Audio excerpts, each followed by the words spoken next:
Yeah, I sent you the link, bro. All right, looks like we are live, and secretly over here to the edge of me, I have Adam Lohr sitting in front of the piano. Adam's not interested. Oh, it looks like we got Jim. Hey, Jim. Hey, how you doing, how's it man? going? We got had to drive over and do something very what do you call that? We had to do something really analog and actually have an in real life interview because Hangouts wasn't going to work for Adam Lohr, but figured we'd talk about the weirdness of people getting caught for being sexually inappropriate, man. And then when it hits other people being caught for being sexually inappropriate. Yeah. other people, not us. We're not here to interview Adam Lohr about being sexually inappropriate. Nice way to start off the show. We're here live with Adam Lohr talking about sexually inappropriate things. That's true, but it's sexually inappropriate things having to do with specifically with the artist John Kay. Yeah. And Adam already kind of did a little bit of input on that on his own YouTube channel. If you're not familiar with Adam, please check him out. Go find his YouTube and subscribe. He does a lot of various stuff, but mostly focused on comic drawing and commentary about art in general. And music too. Like my channel is mostly like cartooning and my songs. Right. That's like the main focus of it. Yeah, and that's one of my main things I do, Adam, is I'll go like I'll be sitting at work or whatever, and I'll go go to your channel and pull up a song that I love because you have written so many songs that I really love. So, and I do that at work, or I'll do that, So I do have some secret songs of yours on my computer that are not available on the internet. Mm-hmm. But yeah, so did you have any hint or clue about this John Kay nonsense before it came out in the press? Yeah, everyone. Oh, if you're a fan of John Kay, a lot of people hated John Kay, and like as a fan of John Kay, you're like you have to kind of like you find yourself defending him constantly. Right. But I think that some people knew about it, some people didn't. I've seen like kind of hints of things. Like he was interviewed on Howard Stern, and he just made like kind of weird jokes about underage characters and stuff, and it's kind of like that's kind of a weird. Really, on Howard Stern, that's like a red flag in retrospect. Looking back, it's like, oh well, how did you not know that?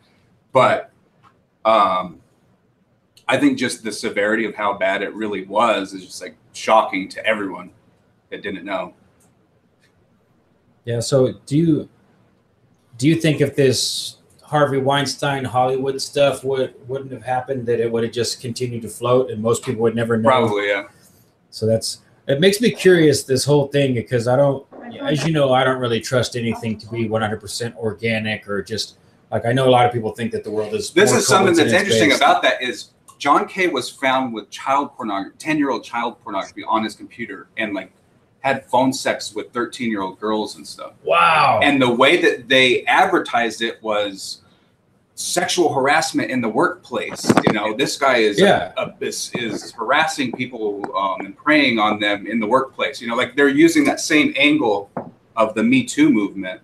Right. Of like branding it, but it's like, what the fuck? Like what he did is so much worse than just that. Yeah. See, and I think that kind of information, the way they're branding it, it's like, I think it causes some people to just be like, well, this is just another like stupid like sex scandal thing. Like, yeah, when really it's almost like, to me, that's almost like they're using his real case as a really strange kind of damage control.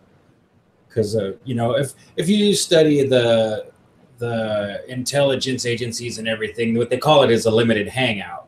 So a limited hangout would be intentionally publishing or disseminating a small amount of the information that might still be damning and bad, but that you do that to make a big scene about it. And then the rest of the big news that, if something's really bad, like say they murdered 100,000 people, right. They admit to 10,000 dying and make a big deal out of it. And then they have opportunity to they kind of use that as a smokescreen. And it sounds like that might be. I don't know if it's like that. It's just, you have to read like 40 paragraphs until they tell you the worst part at the end. Yeah. Cause I read one article though. I don't remember what the site was on. Cause as soon as I saw it, what I did is I think I messaged you and then I tagged you in a thread on Twitter. I don't know how much you actually look at Twitter because I don't see, you don't seem like you're super active on Twitter. So, but the thread I tagged you in, that girl had personal experience with John Kay. I don't remember her name. She's an artist on Twitter, and her boyfriend was like a writer, and so they're kind of like a art team together. But she had done fan art for John Kay, and he had contacted her to see if she wanted to come essentially be his apprentice. And when she considered it and made it known to other artists in her sphere, more than one person warded her off of him and came and gave her personal information about, like, don't do it. He'll try and make you into like his underage girlfriend character, and he'll have 5 or 6 young men who are also wanting to work with him, and he'll play you off of them, like, be jealous of me because I have the young pretty girl and you guys are my plebs. This is what she said after the news hit. Well, yeah, she came out. That's how it went too. She was like, "Now that this is in the news, I feel comfortable to tell my side of the story." Right. See, that's a problem. Like, they'll kind of there'll be rumors about, oh, well, don't work with John Kay, but then it's like they don't really say explicitly why. And he's also known for being just a total asshole of a director and stuff. So it's like, even just that, like, I almost like went to work with John Kay. Like, he's started up studios a couple times where I could have gone and like trained and worked with him, you know. And I knew, like, if I was in that condition, like I probably would be in a few experiences where he was just fucking like raging asshole, and I would probably like be pissed off at him. But I didn't know it was like sex crimes. Right. No, I mean, right. It's anyone could be an eccentric director in any context, you know. Like if some, you know, just girls in ballet class. Like when I used to dance jazz when I was young and in high school and stuff, the dance instructor would get nutty 2 weeks before a performance, whereas maybe most of the time she'd be nice, and then she'd just be like a raving bitch to get us all ready for the performance. So it's pretty common for your teacher or your director to potentially have eccentric and outlandish behavior, especially if you're under a deadline. But that's a far, far cry from, oh yeah, by the way, I also have child pornography on my computer and you know, and all this other terrible shit. So I saw that you ripped up at least one part of memorabilia or art. So what was that? Well, I didn't. Okay, so Ren and Stimpy, the original series, was like for kids on Nickelodeon, right? And then later on, they did the new version, which was for adults. Oh, okay. And it's like R-rated. It's like pornographic. Okay. Have you seen? No, I didn't know. No, I didn't know. They did that on the Spike network, like the only network for men. It was like they were just rebooting. They were like booting. They were starting that new channel, and so they did like, I don't know, 6 new episodes or something like that of those. Where some of them, like for example, one of the episodes is called Naked Beach Frenzy. Okay. And it's like Ren and Stimpy, like washing like naked women's like soapy boobs and stuff. Or like there's one where so it's still Ren and Stimpy. Yeah, it's Ren and Stimpy, themes. but it's called Ren and Stimpy Adult Party Cartoon. One of the episodes is Ren and Stimpy. You remember the Fire Dog episode? Yeah. Okay. The fire chief in that is based on Ralph Bakshi. You know Ralph Bakshi? Yeah, I know Ralph Bakshi. Okay, so in Fire Dogs 2, the chief transforms into actual Ralph Bakshi, and they go hang out with him in his apartment, and he's like got a girl coming over, and it's all this like weird sex stuff, and he's like shitting in the toilet, and it's like weird. Yeah. So that was what I ripped up, which has like this gross like drawing of this girl on the cover and stuff, and it's just like, I don't know. That was like more like John Kay's like version of Ren and Stimpy. Right. Like the original Ren and Stimpy, like John Kay created it, but so many other people were involved, and they were kind of, you know, reining in a lot more like what he was. Oh, right. I mean, like any good project, usually group projects always have, for the most part, have a better vibe than solo work. Very few people can all by themselves produce something that doesn't come off wonky or weird, or, you know, I'd say actually you're an exception to that rule in my realm of artists or people I respect or love their work. You effectively work alone, Whereas I feel like my songwriting or playing versus me and Nathan, or me, Nathan and Jim, or me and back in the day with the Panacea or whatever, that there was something more that comes out of that. And I had studied some Ren and Stimpy stuff way back in the day, so I knew that there was a lot of input from other artists. That, you know, that it wasn't just like everyone doing exactly what John Kay told them to do. Well, the problem is, okay, this is the issue. Like, it's complicated. Okay. It was everyone doing what John Kay said, and like people like believed in him. Like they saw he was like a cult leader. He was like a sociopathic, like people like bought into his. He's like the. I remember that in the one little clip. I didn't make it all the way to the end of your last video, but you read a part of an article that was describing that the man had said. Yeah, that's Bill Ray. That, you know, the background paintings, like the close-ups and stuff. That's. Bill Ray is his name. Yeah. And he does like a lot of Mad Magazine artwork now, and like fine art and stuff. He's an amazing artist. Have you been in contact with Bill Ray? He posts on Facebook, so I mean he may have like he might respond to one thing one time. Yeah, but it's not like you've never been in regular correspondence. I was just curious because I know that I found out through Jim that and I think that you and I have this similar quality that. Most people are passive takers of information from things that they like, and they don't necessarily correspond. Whereas if I go listen to a podcast or enjoy someone's work or whatever, I really have the tendency to hit them up, you know, be like, hey, thanks, I like that. And I know that you have that history in the past. There are some people that worked on Ren and Stimpy that have like read Birdmouth and like commented on it and like made like pickle jokes and things like that. Yeah, and that's why I ask. And I know that you paid for one of Bashki's Kickstarters and got him to critique your work. I remember that story a bit. That was another thing that, like, there's a lot of reasons why people already were like pissed off at John Kay, but one of the reasons that a lot of people were like kind of bad mouthing him before this whole scandal was he did a Kickstarter for a cartoon called Cans Without Labels. Did you see that? No. It's like it wasn't Ren and Stimpy, but it was like George Liquor. Do you remember George Liquor, the like Republican guy? He's like a gun nut. In the cartoon? Yeah.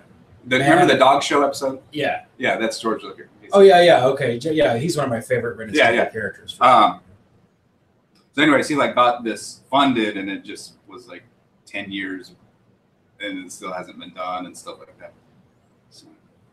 So just a second, Adam. It was kind of loud for just a second, Jim, so I muted you. But if you want to jump in, just push the unmute button. There should be a. Oh, I appreciate it. Yeah, no, it's was Jim talk? I didn't even. Yeah, Jim's in here with us. He's just listening to us. You know, he hasn't said anything, so you know. I mean, so. I'm just listening. Yeah, and anyone watching this or listening to this, just know that that the way we have it set up right now, Adam can't hear the audio the same way that you can. He can just hear me talking to him. So I have a question for you guys about this. I'm not sure if you. I can relay the question for you. Jim has a question. Go ahead. So, why did this all come out now? It seems like stuff that happened, you know, over years. And what is the impetus that's bringing it out right now? So Jim's question is, why do you think this is coming out now? If people have known, and it's the Me Too movement. It's the Me Too movement. Yeah. So it's under the bus. Well, it's part of this whole Me Too thing with all of the, you know, it's like that time right now where the whole Harvey Weinstein scandal, and then lots of people are confessing and admitting that they know of inappropriate things that people are doing. And I've seen it very much slanted towards, really, in my opinion, what I've seen on Twitter and other social media, that it's pretty slanted towards just empowering and encouraging women, because men say, oh yeah, I got raped too, and like a lot of the time they don't get all bashed down. It seems like a witch hunt, you know, like in the opposite, sort of. Like, while it's all fired up, I mean, you have more or less proof for whatever happens. I mean, over years, things kind of settle, and I don't know, it's just. No, I agree. Jim says it's kind of like a witch hunt. I tried to turn this headphone. That's the problem. Like, there is a witch hunt aspect to the Me Too movement, where I think they're taking minor transgressions in some instances and kind of exaggerating it. Yeah. And then that really undermines when there is a serious problem. It's all just grouped in. The word predator can mean anything from someone wanting to pick someone up at a bar all the way to like a literal child rapist. Yeah. Like there's no distinction. Yeah. That's why I would compare it. Just, you know, in my mind, that immediately again makes me think of a limited hangout type situation where they're using it as smoke and cover, potentially. And I'm not saying that that's necessarily true, but it's kind of, the whole thing's really fishy and weird in my opinion. Not just specifically the John K. thing. I mean, the whole Me Too, the whole way all of it's been handled and dealt with, and it's all coming right on the back of the total strangeness of whatever the hell you want to call Pizzagate.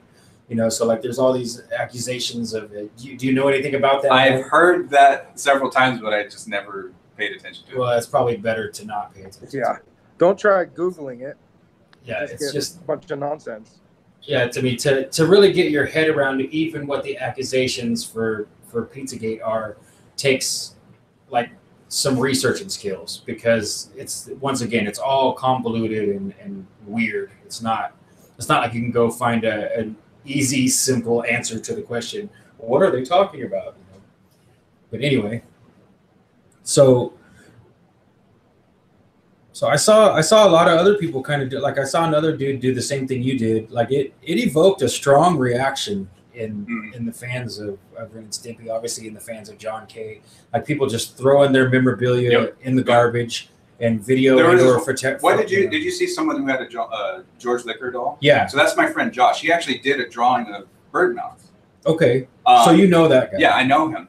I was actually surprised because I was like, when I first heard the news, I actually thought of Josh, because it's like we both like kind of defended John K when people talk shit, you know. Right. And I was like, oh man, like I was thinking about Josh because I was like, he's gonna think less of me. Like I'm gonna turn my back on John K and he's gonna be like, oh, you're a traitor or something. And I was really like proud of him to see like his immediate reaction was just like, fuck this.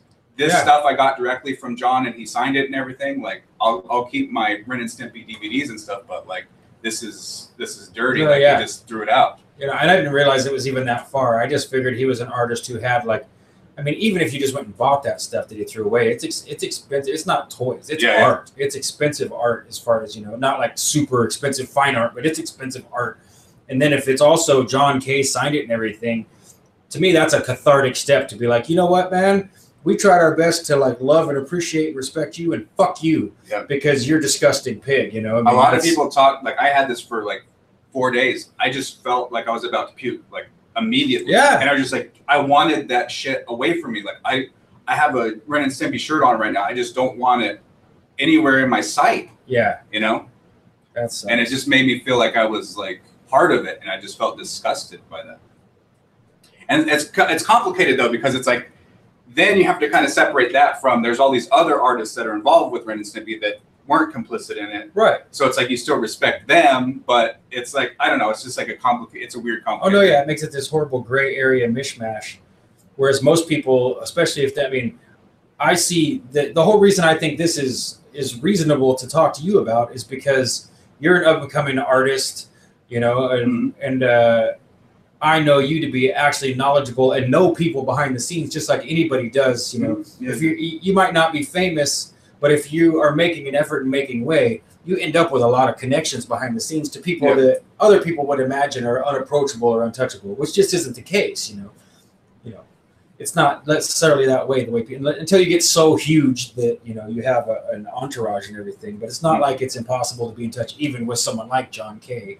You know, maybe if he wasn't insane. It sounds like he was pretty insane, but I had another question there, and I think John K is literally like he's an insane person. He's a sociopath. Like he has mental issues. And that comment from Bill Ray, he was kind of talking about how I don't know if you got that far into the video, but he talks about this trifecta where it's like he was kind of normal and stable during Ren and Stimpy. And then he lost his normal age girlfriend of the time. He lost the show. Like he got kicked off the show. Right. And one other thing I can't remember was like all these three things at once, and he just kind of like lost it. Yeah, and he didn't recover from that. So really, Yeah, I did make it that far. I think we made it almost to the end, either that or we did make it to the end, but I didn't catch like the last 10 minutes because I think we were at work, so something might happen. But that I remember that, and it reminds me of other people I've known in my life that they appear to be okay until blank.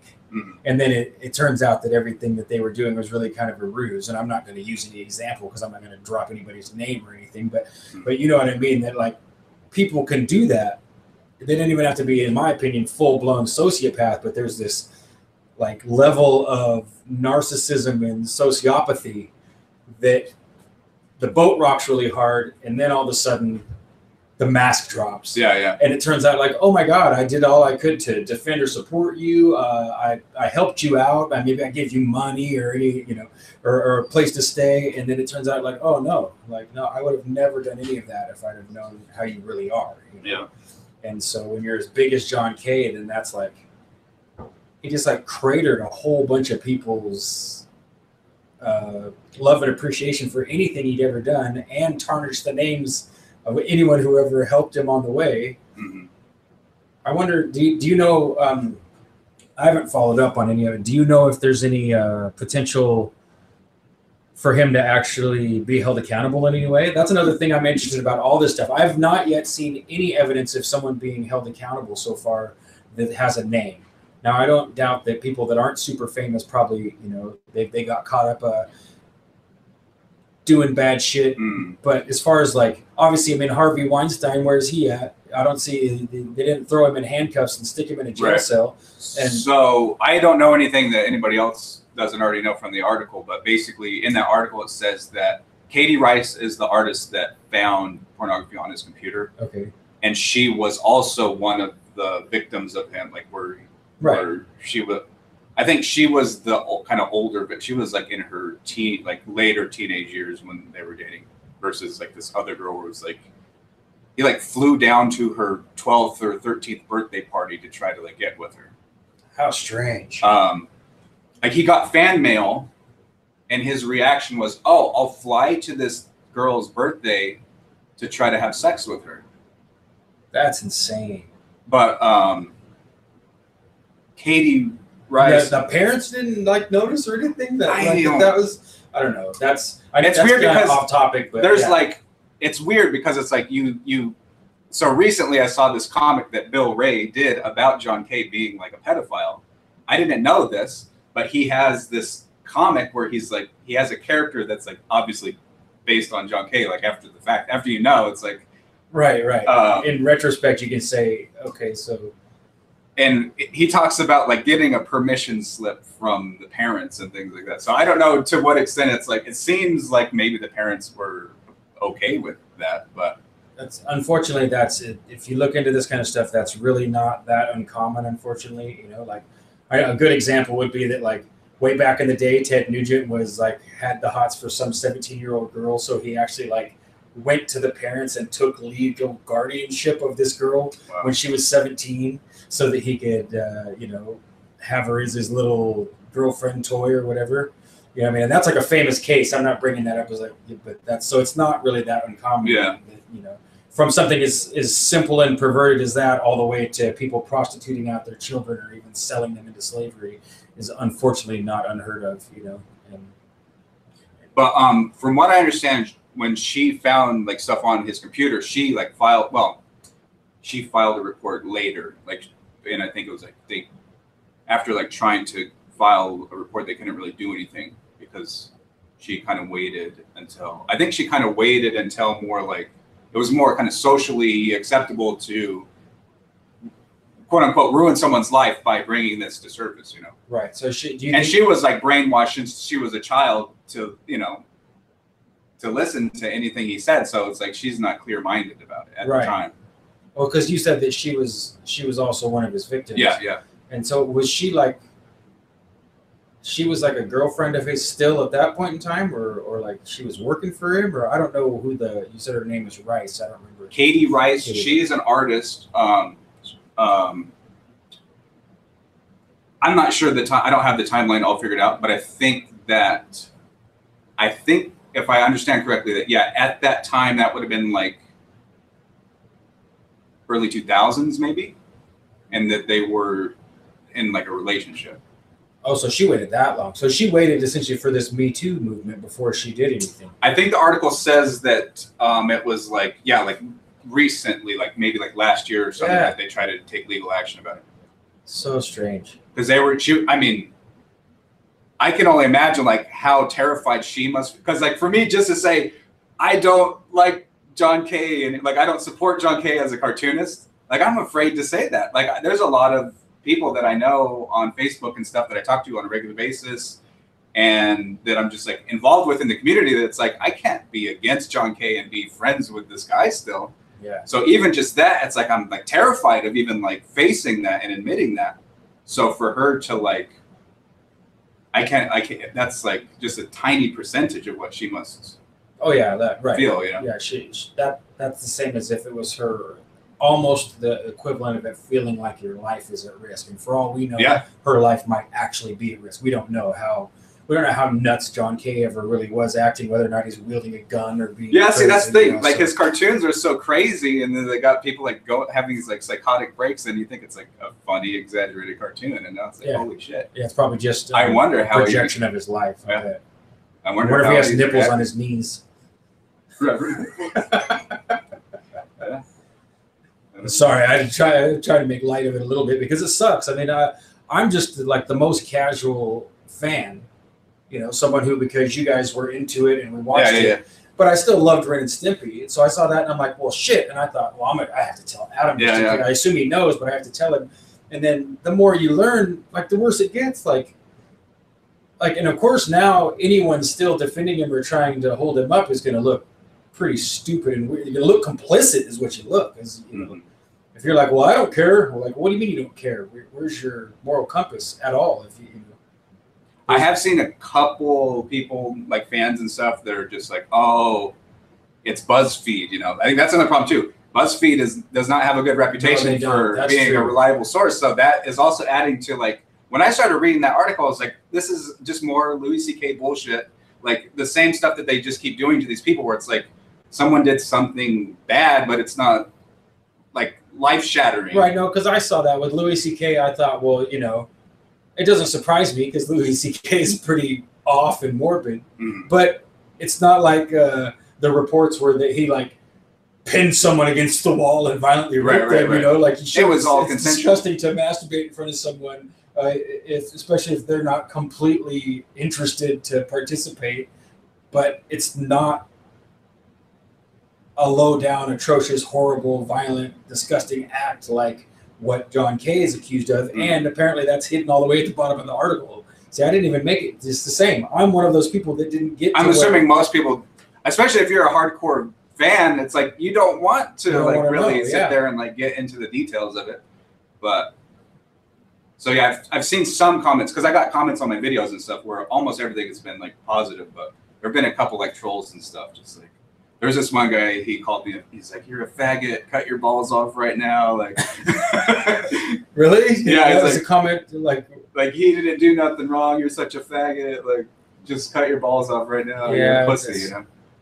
Because I busted up my DVD and stuff, and it was kind of, I don't know. I was like on the verge of tears, honestly, when I heard that news. Well, I mean, you're my brother, so I understand if you start destroying things physically. That's my favorite thing. Ren and Stimpy is my number one. Was my number one, not only my number one favorite thing in the world since 1991. You know, I've been like a hardcore fan since, and I've never like changed my mindset about that. But it's like I've devoted my life to like I want to follow in the footsteps of doing stuff just like Ren and Stimpy. You know, I want to do things in the spirit of Ren and Stimpy. So it's like that's just, if you take that out of Adam lore, it's like what there's all this other stuff left, but it's like that's just like if there's one biggest chunk of my kind of, I guess, like popular culture influence, that's the biggest piece of the puzzle. Right there. Yeah, I can't imagine. I can't even think of what it would be the same as if I found out, I guess, the same thing about Alice in Chains or something, you know, like if I had to underpin it with, you know, Alice in Chains or Pantera, as far as me being a rock and roll guy who's always like, all right, I'm going to do this. That'd be so strange. So we have 2 viewers. Do you know who's viewing? No, I don't. We'd have to go over here and look at the this is the hangout side, so that this might just be us and Jim, and then over here on YouTube proper, we might have some action going on here. Let's see what happens if we click this. But yeah, I appreciate you coming and talking about it. I don't want to stay stuck on just this subject. I figured it's just worth it. To me, you're an authority. You know, you're an authority that I know in the realm of comic art, and that's a pretty big monolith. That's a pretty big idol to fall and smash onto the ground. John K. is not like some little 2-bit player on the side. That's huge, you know. Yeah. So, yeah, it says only 2 watching here too, but that's okay. I mean, this will go up later and it'll be up here. So.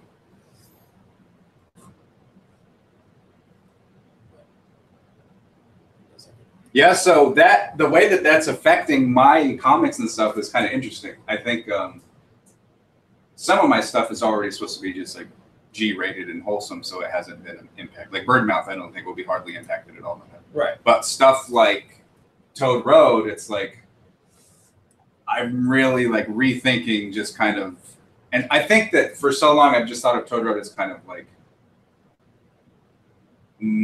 vaguely defined who the audience necessarily would be.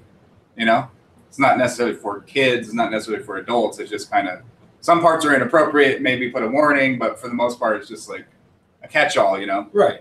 I've always seen it, and I'll say this, I don't know, I've never thought to say this till now, but I've always seen it kind of like Married with Children, if you know what I mean. Mm-hmm. Like Married with Children it's really more adult content, but it's kind of masked in such a way that if it's inappropriate, the kids probably won't catch it. Yeah, so it doesn't matter. You know, I've always kind of looked at the humor. I mean, sometimes your Toad Road might be blatantly inappropriate. See, that's the problem. That's the issue. So that's like the one thing I'm really struggling with now. It's like, man, I just want to really clearly define like who my audience is for now, from here on out. Like I just want, like I think actually the more I think, like new Toad Roads, I think will probably be better because of this. Because I'll just be like, okay, this is on HBO, you know, this isn't Nickelodeon, so I'm just gonna go all out, and it's like I'm gonna put an R on there, and it's for adults, and I'm not gonna like I either have to like kind of sanitize it or go all out, one or the other. Right. I don't like I'm not comfortable with the middle ground really. It just seems like it doesn't work anyway in the long run, you know. And that's just my opinion, obviously. But the idea to try and make something that you compromise either way, you know. If you're going to sanitize it all the way so that it's like G-rated and it's good enough for little tiny kids, then there's not really any place for including something that's adult. Like a dinosaur dick joke or something. Yeah, exactly. There's just, you know. That's the problem with my music too. It's like, if you listen to one of my albums, it's like 99% of it's like rated G. It's like, that could be on the fucking preschool Disney Channel, but then it's like, I'm a fucking cocksucking son of a bitch, and it's like a dinosaur raping a robot, and then like the rest is just like G. It's like, I don't know. No, it feels so weird and wrong now to have stuff like that. Yeah, it's not though. You know. Well, I just feel like it's, I don't know. I want to just be much more conscious of who I'm. You know, if I'm make a decision performing in front of an audience and there's kids, I don't know. Oh, exactly. I mean, you know, I didn't put a disclaimer on this when I put it up, but the bottom line to me is it's obvious, based on just mine and yours content, that in general, we're for adult audiences and not, you know, we're not like the Wiggles channel where we're trying to be prepped and ready for young folks. You know, if me and you are going to have a conversation, that's likely there's going to be some swear words, inappropriate and adult content might be addressed. And with this one, it's pretty obvious from the beginning that, you know, if you're talking about someone being caught in horrible, inappropriate behavior, then it's almost impossible to talk about it without using the language that describes it. So you think it'll just polarize when you pick up your pen to come up with a new idea, that you think you're going to like make a choice beforehand now, like, okay, I have an idea.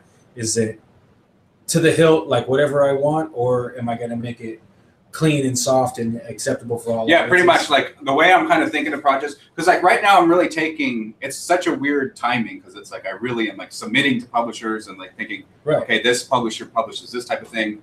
like for Toad Road, it's like, do I send that to what publisher would I send that to? Like an adult publisher or like something lower than that? I don't know. So I think now, yeah, it's just like I really want to be. I think I'm more comfortable with splitting my audience in half. Like I have a mature audience who can handle adult content, Right. and then I have like a very clean, wholesome, family-friendly side of it, Yeah. where it's like you can be guaranteed that I'm not going to slip in like weird, inappropriate stuff in this content, but it will be in this content. Right. You know? And in a way, I see that as that really the wholesome content still plays on the other side. You know, it's like the adult side, really all the content is acceptable. So really you're only, in my opinion, it sounds like sometimes you're choosing to make something that's only wholesome, family oriented, totally acceptable for kids. Whereas if you wanted to have a couple frames or part of the story and your other side includes some of that, it probably still works. And then if there's a dinosaur dick joke, it doesn't matter, you know, or maybe it even sets it up. But that's well, a big part of that too is like submitting comic strips to a newspaper syndicate. You have to do, it has to be like more G-rated than the Disney movies, basically. No, it has to be absolutely wholesome. So like I've been in that mindset for the past couple years anyways, where it's like, I can't really do this type of joke because this is like G, it's even like lower than G, whatever that would be. I guess. I don't have any memory of there ever being anything controversial in any newspaper comic I've ever read. I mean, what the most adult thing would be like Doonesbury, and he had to sterilize it all so hard to just make it what it is that it's almost incomprehensible to me. Yeah. Like most of his strips were like, why did I even read that? And on to the next thing, because I don't. But I actually really like that type of stuff. Like Calvin and Hobbes, I think, is a good example of that. Yeah. Like, there's nothing really inappropriate in Calvin and Hobbes, and everyone still loves it. Yeah, and they're not like, it's not. It doesn't seem watered down or sanitized. No, I think so there's a way to do it that's not just like selling your soul, you know. No, I agree. And Bill Watterson still addressed all the same issues, in my opinion. That's something that seemed more adult or even crass. He still managed to touch on that stuff. You know? Yeah. It's not like he left out. You know, he still made Calvin into someone who is struggling with rebellion and inappropriate behavior and all those kind of things. So.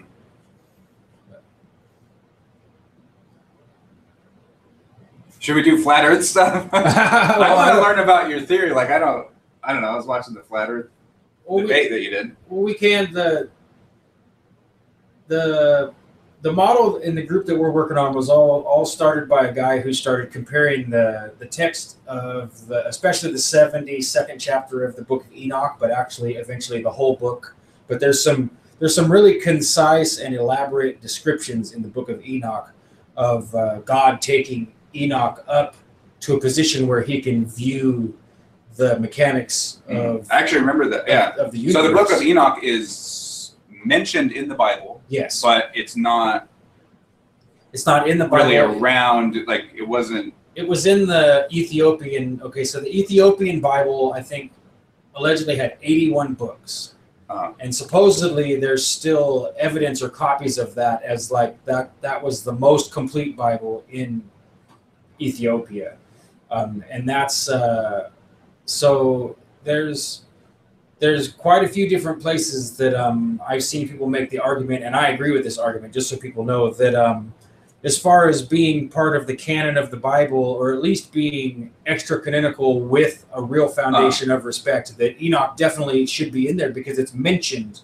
Like, I don't remember if I think it's Paul or Peter, but they, as part of their preaching sermon somewhere in the Gospels or whatever, they say, well, Enoch did this, or they reference it as something that, it's not heretical or outside. So it's like heretical, but it's sort of halfway between Orthodox and heresy, because it's like it's mentioned in the Bible, but it's not included in the Bible. Right. And the case that people make is that if it's mentioned in the Bible, then you can't simply call it heretical, because the actual characters of the New Testament are not referencing it in doubt or in question, but using it as a foundational document that they're referencing. So, but beyond that, so how do we know that version of Enoch is what they're talking about? Like that could just be someone called it that. Well, yeah, that's something that. But that like goes. Do you know how far like the discovery of that goes back? Yeah, well, that some people think that Enoch is like the oldest, like even older than the Book of Job. Now, and I could be wrong about that because I don't have all this like in front of me like reference material. But as far as I know, we're just trusting the scholars that they say, hey, that's Enoch, and they've got the provenance of the Book of Enoch. So, but wouldn't you say that one of the biggest like motivating factors for what you believe about flat Earth is that you walk outside and that's kind of what you experience, right? Like it doesn't feel like you're rotating. It doesn't feel like we're flying through space. Absolutely. It doesn't look like we're like going around the sun. It looks like the sun is a little thing in the sky that's moving. Right. Like that's what it's as a human experiencing this, that's what it seems like. Right. We navigate and exist in the world as if it were an extended flat plane. And I'm surprised when I say that and people act shocked. Like to me, this is like sure, we all at one point in time believed, I mean, I'm not one of them anymore. I don't believe we're on a sphere, but most people in the world believe that, but still act as if, if you drive down I-5 from Seattle to Northern California, it's almost a dead shot straight line. There's some mountains, but it's not like is Jim a flat earther? Yeah. Oh, really? Yeah. Huh. Yeah. I don't know if I'm sold on the extra 4 moons and 2 suns yet. But still, I know. I really know. Adam's having trouble hearing you. So what he said is, yeah, definitely flat, but he's not 100% sold on 2 suns and 4 moons yet. Yeah, that's more interesting than the flat Earth. You're a 4-mooner? Yeah. A 4 moon. But it's not a moon. It's a reflection of a real moon, and it's like a weird feedback loop or something. Okay, right? So if I was going to try and do like why isn't that to me seems like the more interesting thing than it's like flat. The surface is flat. Well, that's why I started back with the descriptions of what's found in the Book of Enoch. Okay, so this guy, his name's Sam. Sam started to really do a meditative study on the text of Enoch because it gives such elaborate descriptions of the workings of the heaven, and he noticed the moon jumping on the horizon line from one night to the next, sometimes up to almost even 30 degrees. Like, okay, so if you imagine east and west, that there's 6 gates, and really it's more complicated than that. But you could say 6 gates in the east, 6 gates in the west, and that the sun and the moon both travel in these as if they were tracks or doors. They're like portals. If the Earth is okay, if you had to build right now like a miniature model of the Earth, it would be basically like a board, right? Yes, it would look a lot like a chessboard. Yeah. Okay, and then what's on the outside? You don't know. Well, the what's on the outside I would say it's probably like, how the turtles all the way down? Ice sheets, right? Jim says it's turtles all the way down. No, what's on the sides though? Is there turtles on the sides? The turtles on the sides too. Now we've got a new song to work on. Is there turtles on the sides? Like you basically believe that the what most people think are galaxies and stars are not giant galaxies, right? Like they're just little tiny blips of. Oh, I think they're like little clouds and stuff. Or you don't even believe that? You think they're like a reflection of it's like an interference thing. Well, I think they're probably sonoluminescence. That it's so like light bubbles, like a weird. Right. They're like an effect. So literally, like it says in the Bible and in the Book of Enoch and in other places too, that above, like what it says in the beginning of Genesis is true, that this realm was created by separating water from water. Now, I'm not saying that I think that when they say water, they just mean water. Just like they say that in the Book of Enoch, another big step that was made in the process of trying to decode this and understand how things might work is the idea that Enoch describes the winds in all of the directions around the Earth. That's not just Enoch, though, right? That's like there's and more, Babylonian stuff. Yeah, there's lots that's of in Genesis and stuff. Yes, but we lean towards the idea that that's talking about magnetic, like electromagnetic currents or something. Currents, like when you look up, there's a few posts and gifts in our group of you say if you're laying on your back and you're looking up and there's the lowest layer of clouds, which is like close to you, it's almost like fog. And then above that, moving in a different direction, is yet another layer of clouds that's maybe higher up. Maybe it's where the jet stream is. And then way up in the sky, far beyond that, yet sometimes there's a third layer of clouds moving yet another direction. So to me, that's what we would call the electromagnetic winds or something. There's the ether, there's layers of ether, there's something going on there that isn't just wind as we see it, in my opinion. Like atomism, it's not just particles moving in a void. It's like there's an ether. Yeah, I really reject the idea of particle physics, and I can't. I found in the debate with JF that bringing that up just made me look like a complete asshat because I don't have the language. I haven't done the articulate language step yet to be able to say what I mean. Whereas I have a vision in my mind, and I've studied and read a lot of stuff so that I understand what I think. But I don't have any way to articulate. The French guy, though, kind of backed you up on that. He's like, well, everything you just said is not necessarily in contradiction because the, mainstream science is kind of moving towards more just like No, I understood like a quantum field theory and stuff like that, where it's not really atoms. It's more like calling them atoms is like a simplification of the quantum field itself. Right. And that's what, I was happy that he did that because really, if I wanted to push hard at that point, I could have tried to taken JF farther, but I don't have the language to do it yet. What I would have done in that position if I felt completely prepared is to say, okay, so then now we need to attack the what I consider to be the false concept of a wave-particle duality and get the particle out of here then. If you're always using the description of things as being, if it's acceptable to always describe it as a wave, because it's really steps. I think that's something that I agree. Like, I'm not a flat earther guy, obviously. Like, I believe that the Earth is a ball in space and stuff. But I actually kind of agree with a lot of the things that you say. That like, I don't think that like what people call outer space is just like an empty void. And I don't think that atomism is accurate. I think atomism is one of the biggest like problems with why we can't figure anything out, like in science, because they've believed in atomism since the ancient Greeks, and it's like they've been going along with this idea for so long. Like there's so many things that it's like I agree with parts of what you say, but for like such different reasons. No, yeah. But then it's like I see people arguing against that piece of it, and it's like this guy's a fucking retard.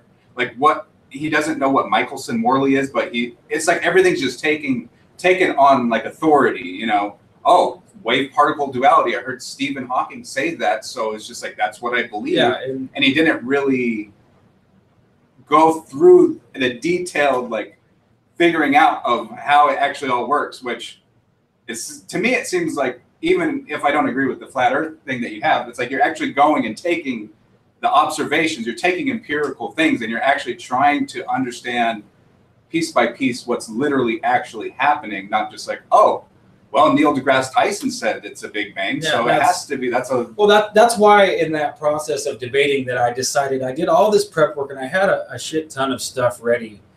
And then as I got closer and closer to the date, I decided I'm not going to do that. I'm going to go on here and have fun and have a good conversation because in my heart I knew that they wouldn't take a closer look because most people just don't.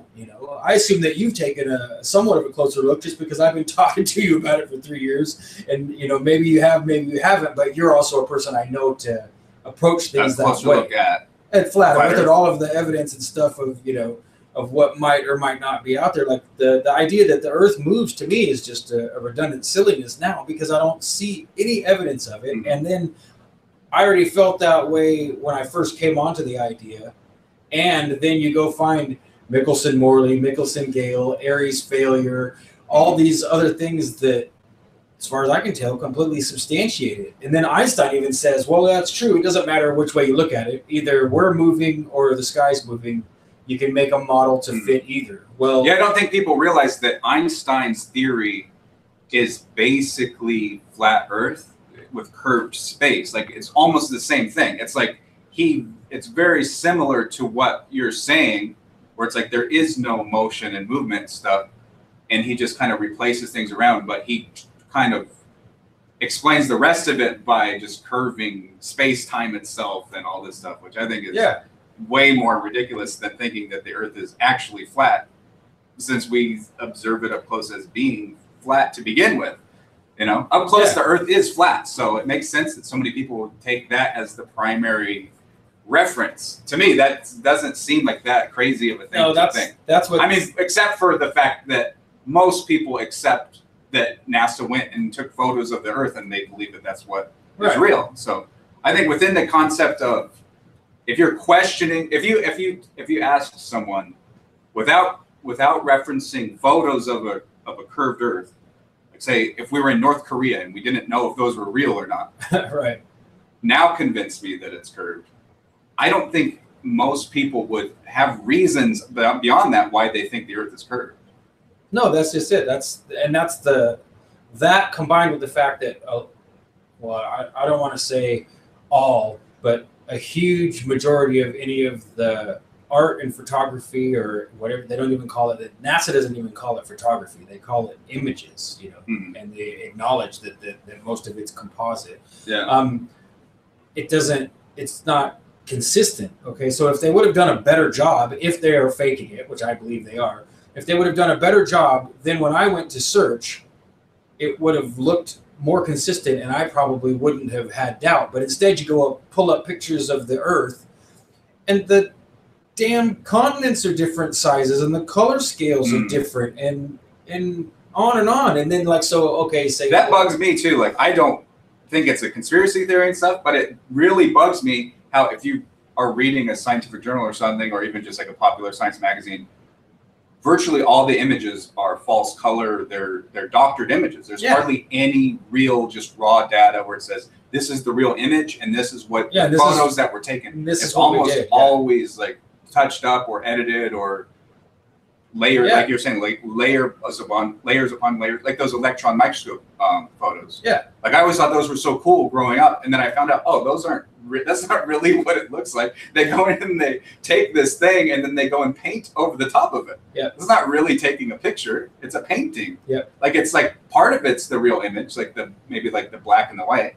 But then they go and they just add all these effects and stuff. Yeah, they have to stack and stack and contrast and sharpen it. Yeah. And just the premise of the electron microscope, to me, like they have to coat everything in 24 karat gold just to get the image in the first place. So to me, that's back to the idea that it's not really bumping particles. So they electrify whatever it is that they want to take an image of. And so to me, all they're doing is taking a snapshot of that minuscule portion of the wave.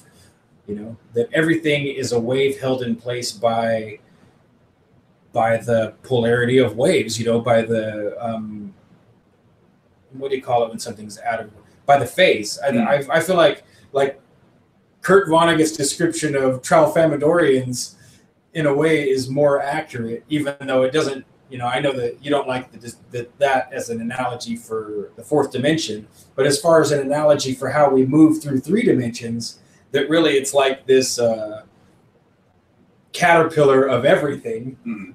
Oh, I do. I think that's the perfect analogy. And then that's that's what it is. I do think that time is.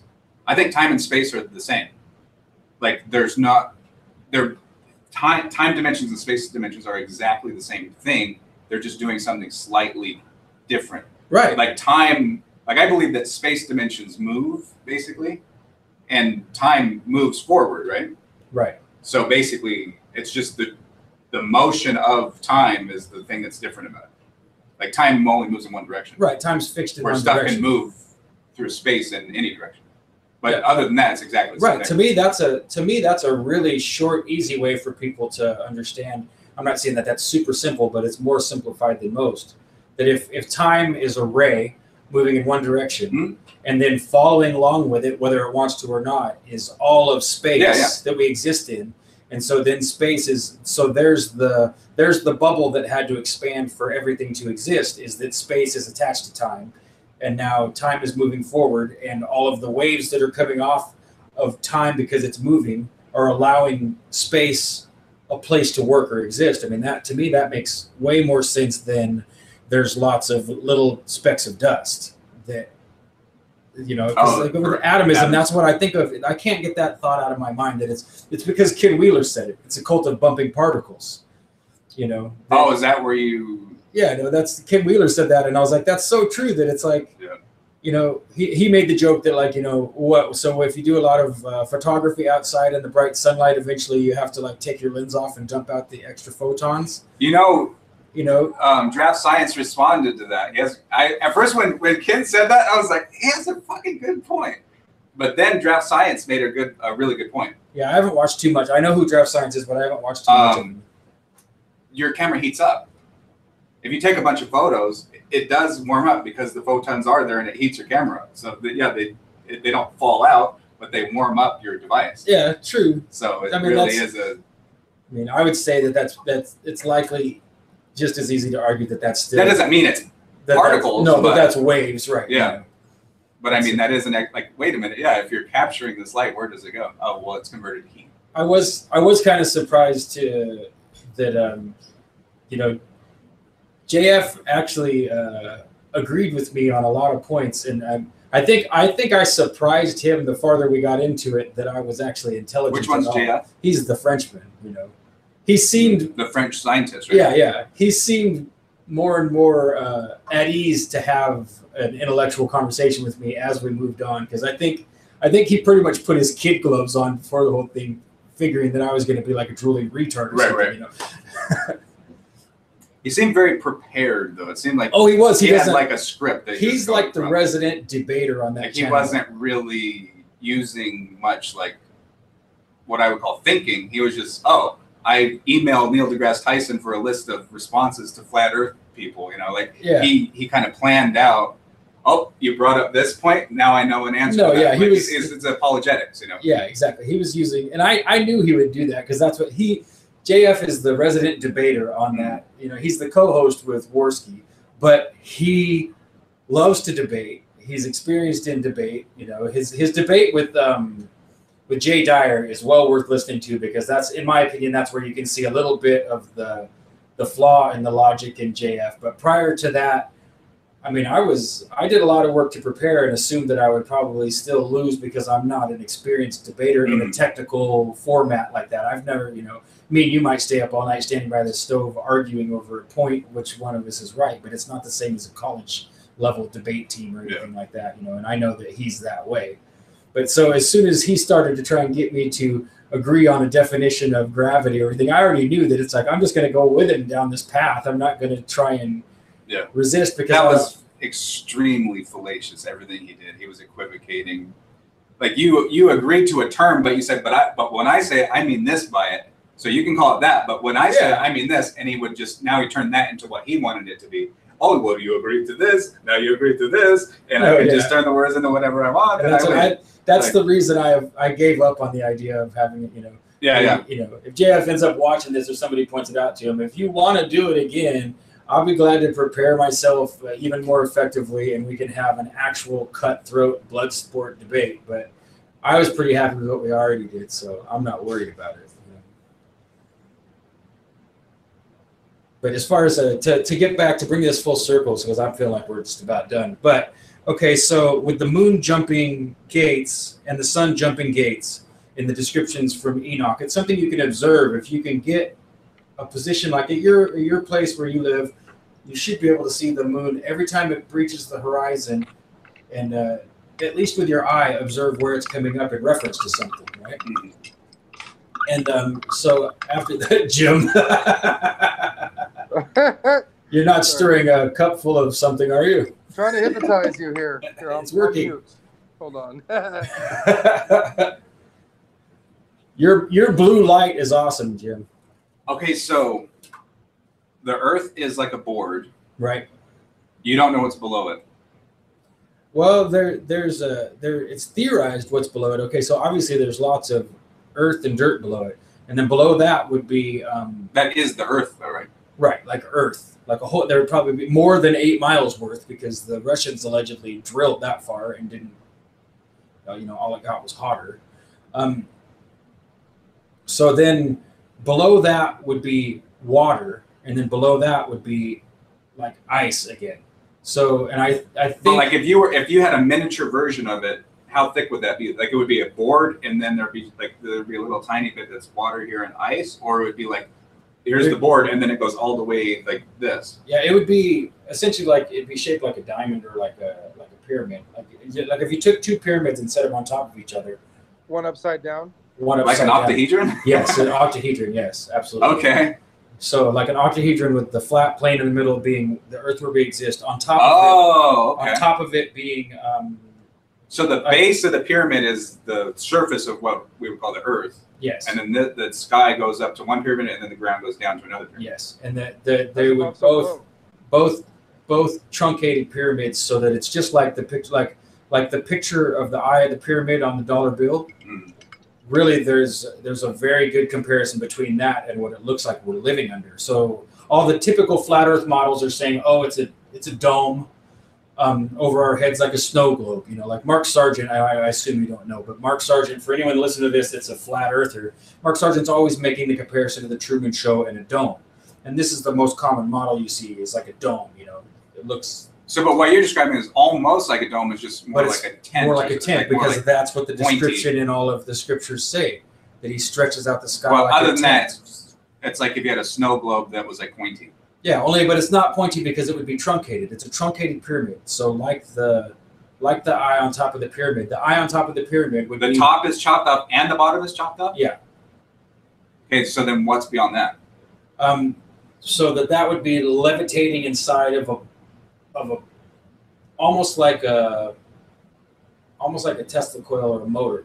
That's floating inside of molten metal or some kind of apparatus that allows it to hover there, because it's hovering there. It's floating there like those what do you call it? Like the deep freeze magnet levitation. Wait. And so I don't understand what you're saying. So outside, so that would be like the equivalent of what people would typically think is outer space. You think there's like molten... That there's some kind of metal that's allowing all of liquid metal or something? Something that's allowing all the electromagnetic effect and especially the light that we see to come from. So that would be essentially the way I would describe that. And this may not be accurate to what everyone else that's studying this along with me thinks. This is just how I understand it, because it's not complete. It's not like we have this sketched out. There's not some book on page 65 that tells you. We're all brainstorming with one guy who started the process, and we're all kind of following along with him and giving input, so that as a group we're slowly building this model based mostly on, almost completely on repeatable, observable evidence. But then once you get enough repeatable, observable evidence, you start to speculate what might be. We can't repeat, observe, or have any evidence of what's outside of this realm.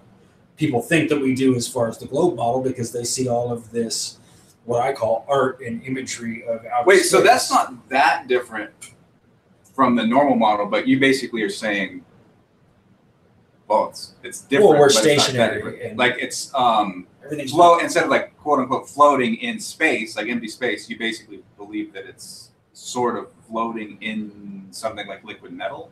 Well, I don't know. Not floating, but like it's levitating kind of inside the like the magnetism is holding it in place. Yes, I'd say us existing here is evidence of that inertial plane having been. So when I say there's a perturbance in the inertial plane, that's what the field inside of that ball of whatever it is, molten. To me, to call it. Wait, that's a ball? Yeah, that would be shaped like this, Wait, so it's a sphere. So you believe that it's a ball? Well, But that's not the Earth. No, that the Earth is just the flat plane. So the Earth is flat, and the is that like a firmament, basically? Well, the the tent on top of the earth would be the firmament. So outside of the firmament, now you have the real mechanics of the universe somehow working, so that the sun and the moon, the suns and the moons, exist outside of The sphere? the tent, outside of the tent, but Outside of the octahedron. yes, but inside of the sphere, and somehow there. Oh, so that's like the heavens is like a sphere Right, around like a diamond shape. right. There we go. Yeah, And then what's outside of that? so that's No, God. No, it's like that's just like the serious oneness of the true, eternal, Ah. unnameable God is what would be outside of that. So there's a sphere. So why is that part as a ball? Well, that's just a speculation on our part. You know, I don't even know if that references. I'd have to go back and check where that references out to anything in the Book of Enoch or any other scripture. But the idea being that the top of the truncated pyramid is a lens shape that has a fluid inside of it, like chiral fluid. Like it's almost like an LCD screen. Like have you seen how they take these? Can you like build a physical model of that? Like pretty, like just. We could. Like I've considered or it. something? I've considered it. I haven't done it yet, but I've seriously considered it just so that people will shut up about saying that. Just at least to show them, no, it's not. It's not like Final Fantasy with a floating chunk of land. It's like this No, weird that's like, what tesseract thing. Did you watch that that Convex Earth documentary? I don't think Like so. to me, that's a typical disinformation con job. Okay, so these guys, it's all Brazilians, and I was joking with Jim. I think it might have even been today that I felt like it was typical south of the equator fashion of people jumping on whatever the West is doing and like trying to at least get in on it so that they're not being left behind. You're like, what? Everyone in the West is going flat Earth, and so all these Brazilian scientists got together and they ran all these tests. Some of them that are very good, like they built a huge array of bright green lasers and shot them all the way across either a section of the ocean or across a lake and flew over at night and videotaped that it's parallel to the surface of the lake over a long enough expanse that it should be demonstrating curvature when it's not. They did the same thing with radio waves. You know, they took two radio receivers and they transmitted and received across the straight, flat area that, you know, allegedly there should be curvature that things are preventing or stopping it. You know, like if you do the math and you're big enough, far enough away. Wait, do you think that the land? What do you call it? That's just the Earth. Yeah. Like what's the board part? Yeah, just Earth. Do you believe that there's any warping at all? Like it's maybe slightly warped? No, I don't. I think it's flat. It's like perfect beyond elevation changes. Yeah. I mean, obviously, So there's no warpage because like what? So how do you deal with the ship thing? The ship on the horizon. Well, if you really, I mean, you could do this yourself. If you really start to study the ship on the horizon phenomenon, it's just angular resolution, perspective, and then on top of that, you've got refraction of light, refraction and reflection of light. Explain some of it, but your eye is limited. Yeah, see, that's the problem. Like, I don't know. I can understand how you could get convinced of a model like that because when you learn, like if you're drawing, you learn perspective. They teach you all this flat shit. But then as you keep learning, it's like, then they're like, well, technically, really, it's not flat. Everything is curved. Like in perspective, they teach you like a simplified version where it's like you just have these straight lines and a vanishing point and all this stuff. But really, everything's curved. We don't see we don't see things as flat, straight, parallel lines. Everything is warped. Our eyeball warps everything. Right. So we see curvature just by looking out into the world. Oh yeah, because our eyes are all the equivalent of a 50-millimeter lens. And then a lens does that too. Eyes are round, you know. So it's like, if you were convinced that there's a lensing effect, how do you distinguish which? How do you if you have a curved lens, if you have a fisheye lens and you're looking at something flat, or you have something curved and you have a straight lens and you're not sure which one's which? Right. How are you supposed to figure out which one's which?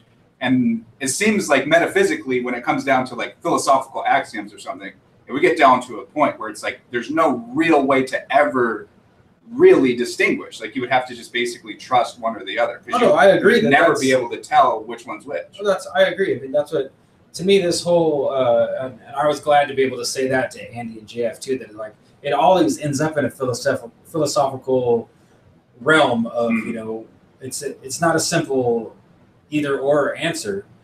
We can't trust our eyes. Yeah. And it's all we have though.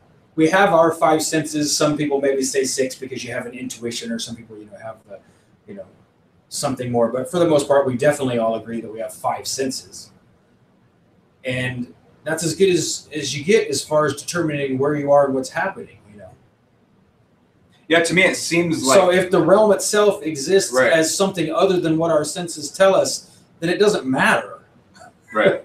I think that's the thing. Like, I'm not trying to debate you, but if I was like, all right, I got to convince Sean he's crazy, he's wrong, I wouldn't be like, well, there's satellites, like there's proof. Like, how do you, well, the galaxy is this many light years away. It's like, that's retarded. That's, you're thinking in your own worldview, and you just think that that's not convincing at all to you. You would have to actually think in terms of, okay, you have a whole, like almost like polar opposite metaphysics, where it's like, you're just, instead of looking from the outside in, you're looking from the inside out. Right. And you can't just say, oh, well, they measured this distance, because that distance is taken for granted within this other system of all these other these axioms and things.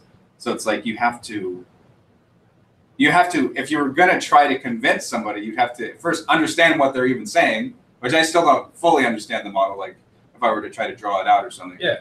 Like I would want to at least first understand what you're saying, and then understand your axioms that you're working from. And it's like, if you don't deal with the fact that you already think that the government is controlling stuff, like there's no way to, like, why debate, like... Oh yeah, and I think it's way bigger than the concept of government. I think, like, have you read the Silmarillion? No, I haven't. Okay, well, in the Silmarillion, it parallels the work that we've done and some of the things that we've discovered so much that it disturbed me to the point of actually zapping, like, the... This is Tolkien, right? Yeah, and it's Tolkien's pre-history of everything. It's Tolkien. So it's almost like the Genesis of Lord of the Rings. It's literally the Genesis of his entire... Like the book of Genesis for the Lord of the Rings. Yes, yeah. Because it's like the one eternal God springing forth first a being that's his counterpart that becomes his adversary, and then springing forth seven more, that those become the spirits that inhabit and eventually start to create a material world. It's like Gnosticism. Yeah, that sounds exactly like... It's like a Catholic Gnosticism. I say Catholic just because I know Tolkien's Catholic. That sounds like some of the Gnostic Gospels and stuff. It is. It is. I mean, it's just like Sophia, people that know Gnosticism get the joke that, like we're living in Sophia's miscarriage, is the...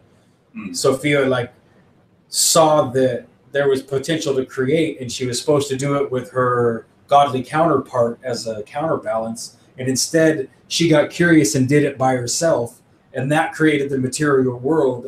And Yaldabaoth, the blind crazy god that runs it, so it was like people even be crass and make the joke that we're living in Sophia's abortion, but it's not. It's more miscarriage, in my opinion, is a more accurate description of that.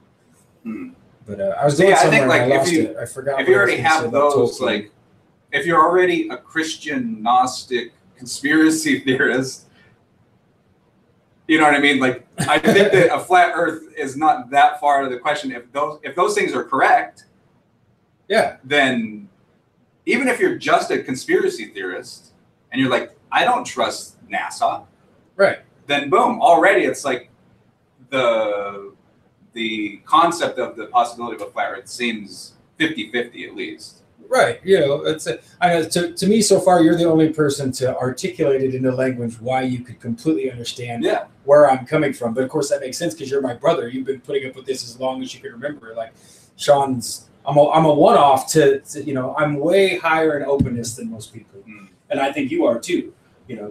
That's why you're able to have a level-headed conversation about it. I found out just recently on Facebook that some of my friends are obviously very high in openness and tolerant because they're like, what the hell are you talking about, Sean?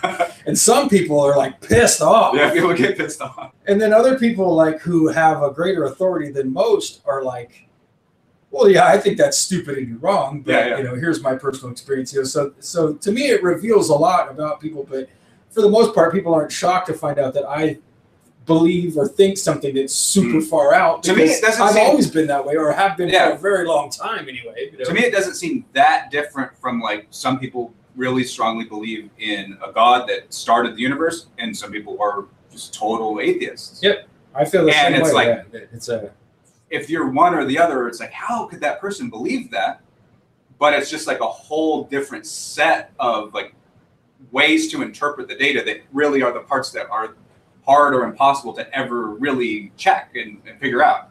So it really is, it's like beyond science. It's like a metaphysical, it's like a philosophical position. I'll tell you the truth, Adam, and I tried to make this a point on that show, and I don't know if they caught it or not, but I don't think that suddenly mankind woke up and realized that the Earth was flat. I think some powers. You mean today?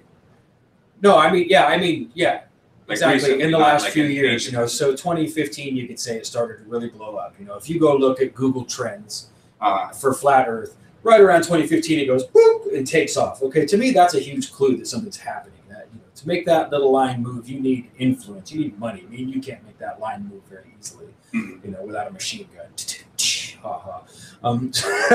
You know, it's not an easy thing to do to influence all of Google's search results. So I think they have, well, I believe in an overarching plan under communitarian concept of government that you know, you look up Nikki Rapana and communitarianism. If you want to do the real hard reading and research, you can see what I'm talking about, not just take my word for it. Far beyond that, okay, I think they're moving us towards where they want that to be the new system. Whereas we're working in a system that is global now, for lack of a better word. You know, people act like it's not, like they believe that governments war against each other, but I don't really believe that. We're all in a system of agreement. That's why you can have something like an Antarctic Treaty, where, you know, I don't know. The Antarctic Treaty, I think, is, I don't remember, 65, somewhere around there. Might have been earlier, but all the governments that are led I know what you're talking about. They all agree that we're going to protect Antarctica and we're going to keep it, you know, on the DL. We're all good, you know. So to me, that's strange complicity. You know, why would Russia and the United States, if they're mortal enemies, agree that this area of land is, you know, it's no man's land, it's safe, it's neutral? Like, you know, with a real adversary, I would never agree anything's neutral. If I can get it from you or make sure that you don't get it, I will, because you're my enemy, right? So I think they're bringing out the process of really changing into what I would call a communitarian future. And the missing piece of the puzzle that most people don't see is religion. Now, for decades now, you're seeing all the main religious heads start to agree to get along with one another. The Protestants and the Catholics, they call it ecumenicism, and they all are doing this, let's find points of agreement where we might be different, but we can at least agree on these points to be the same. See, I don't know. Not that I want you to convince me, but I don't think that any of that is like necessary. It's like, I think that people do that on their own enough. Like, you already just psychologically, there already is divisiveness and us versus them, like without some kind of like effort to like we have to, like, someone controlling, like, we got to put them versus us versus them. Like, I think it's just an automatic, natural thing that's like human. I think it's human nature more than it's like. I think it is human nature, but that they inflame it and aggravate it so that it seems more prevalent than it really would be. I think that people would still be adverse to each other, and they would definitely still defend themselves and family and their property. But I think it would be really rare if it wasn't for mass media and if it wasn't for the education that we all got to believe that, you know, like, we're Americans. You know, if you take that nationalism away from everybody and you're really still just something more like tribes or kingdoms, then I don't know. There's no way to truly speculate on it. But my point being that, okay, so if the religious part is the part that's going to complete their little plan to make their new communitarian system work, So what is? Can you some? I can't remember what communitarianism. Well, the main concept of communitarianism is that we focused on individual rights for too long, and so we need to balance that with the rights of the community. That's what they'll tell you. Similar to communism? It's very similar to communism. People often just want to say, well, it's just communism, but it's not communism. And you have to do some research and reading to really understand why it's not. Okay, it's kind of based on Hegel and the dialectical process, but I call it like a contrived problem reaction solution process. So they believe in the polarization of things to create something new, to polarize again, to create something new. And if you do that enough, then eventually you get perfection. And this is Hegel, or this is the communitarian philosophy? Well, Hegel believed that in a truly idealistic way. And I never really effectively read Hegel. I couldn't stand trying to even understand Hegel. I think Hegel's just an idiot. But that's just my opinion, you know. He's still important, but I think he's an idiot. But so, I've heard of his like dialectical methods and stuff, but I've never so I think, you know, from what I remember, Hegel meant that was happening in the world naturally, and that eventually it was going to create something like the perfect state of the world as if or in the place of God, but that it wasn't anyone designing to do it. State of being or government? No, state, like the state. Like the state ideally would become God. No, but a state in the sense of government, or state isn't a state of being? No, the state is in the sense of government. That if you go thesis, antithesis enough times and let everything play out until there's no more antithesis, that the final thesis is that the state has become all-knowing and all-powerful enough to live under it. And I think he meant it in a good way. He thought that was going to be something like a utopia. So I'd say they take that and turn it into, we can use this like a tool. We can create problem reaction solution over and over again ourselves, so that it's not organic. It's not organic. It's not a natural process. They're doing it.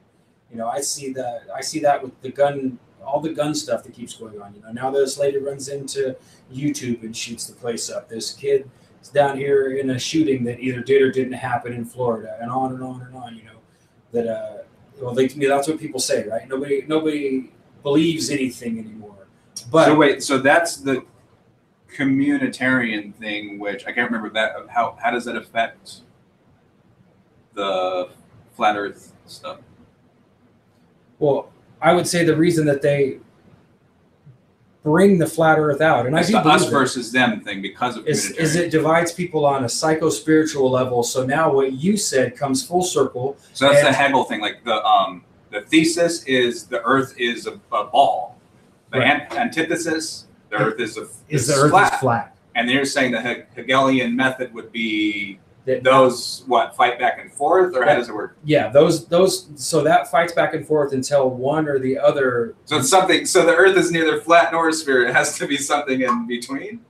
Well, I think that they use the flat Earth as a tool. Like, would that be what would be the synthesis? The synthesis would be something in between. Like it's neither a sphere and some people say that. They'll tell you that they believe that it's a toroidal realm and some people believe in a concave Earth. Not very many, but some people actually believe hollow, because we're on the inside. Yeah, the hollow Earth, because light does bend up with refraction. So some people say just what you were saying earlier, that you can't really trust your eyes. Everything might appear flat to you, but really you're on the inside. That's why I studied hollow Earth, because I thought it was the craziest thing. And then the more I studied it, I was like, all the equations, if you just put a minus sign, it's hollow Earth theory. Yep. So it's like when I learned that at an early age, where it's like you really have to be careful about your axioms, because you could very easily fool yourself into thinking something that can't really ever be proven. You can't really prove that hollow Earth is wrong if there's no way to know. Do you put a plus sign or do you put a negative sign? Oh yeah, well, there's no that. It all comes down to being able to somehow be more human than human to verify. Well, it's just philosophical nonsense. I do think we can't be outside. There's something about it looking in about to see this what not it being is. special, though. That seems to be what.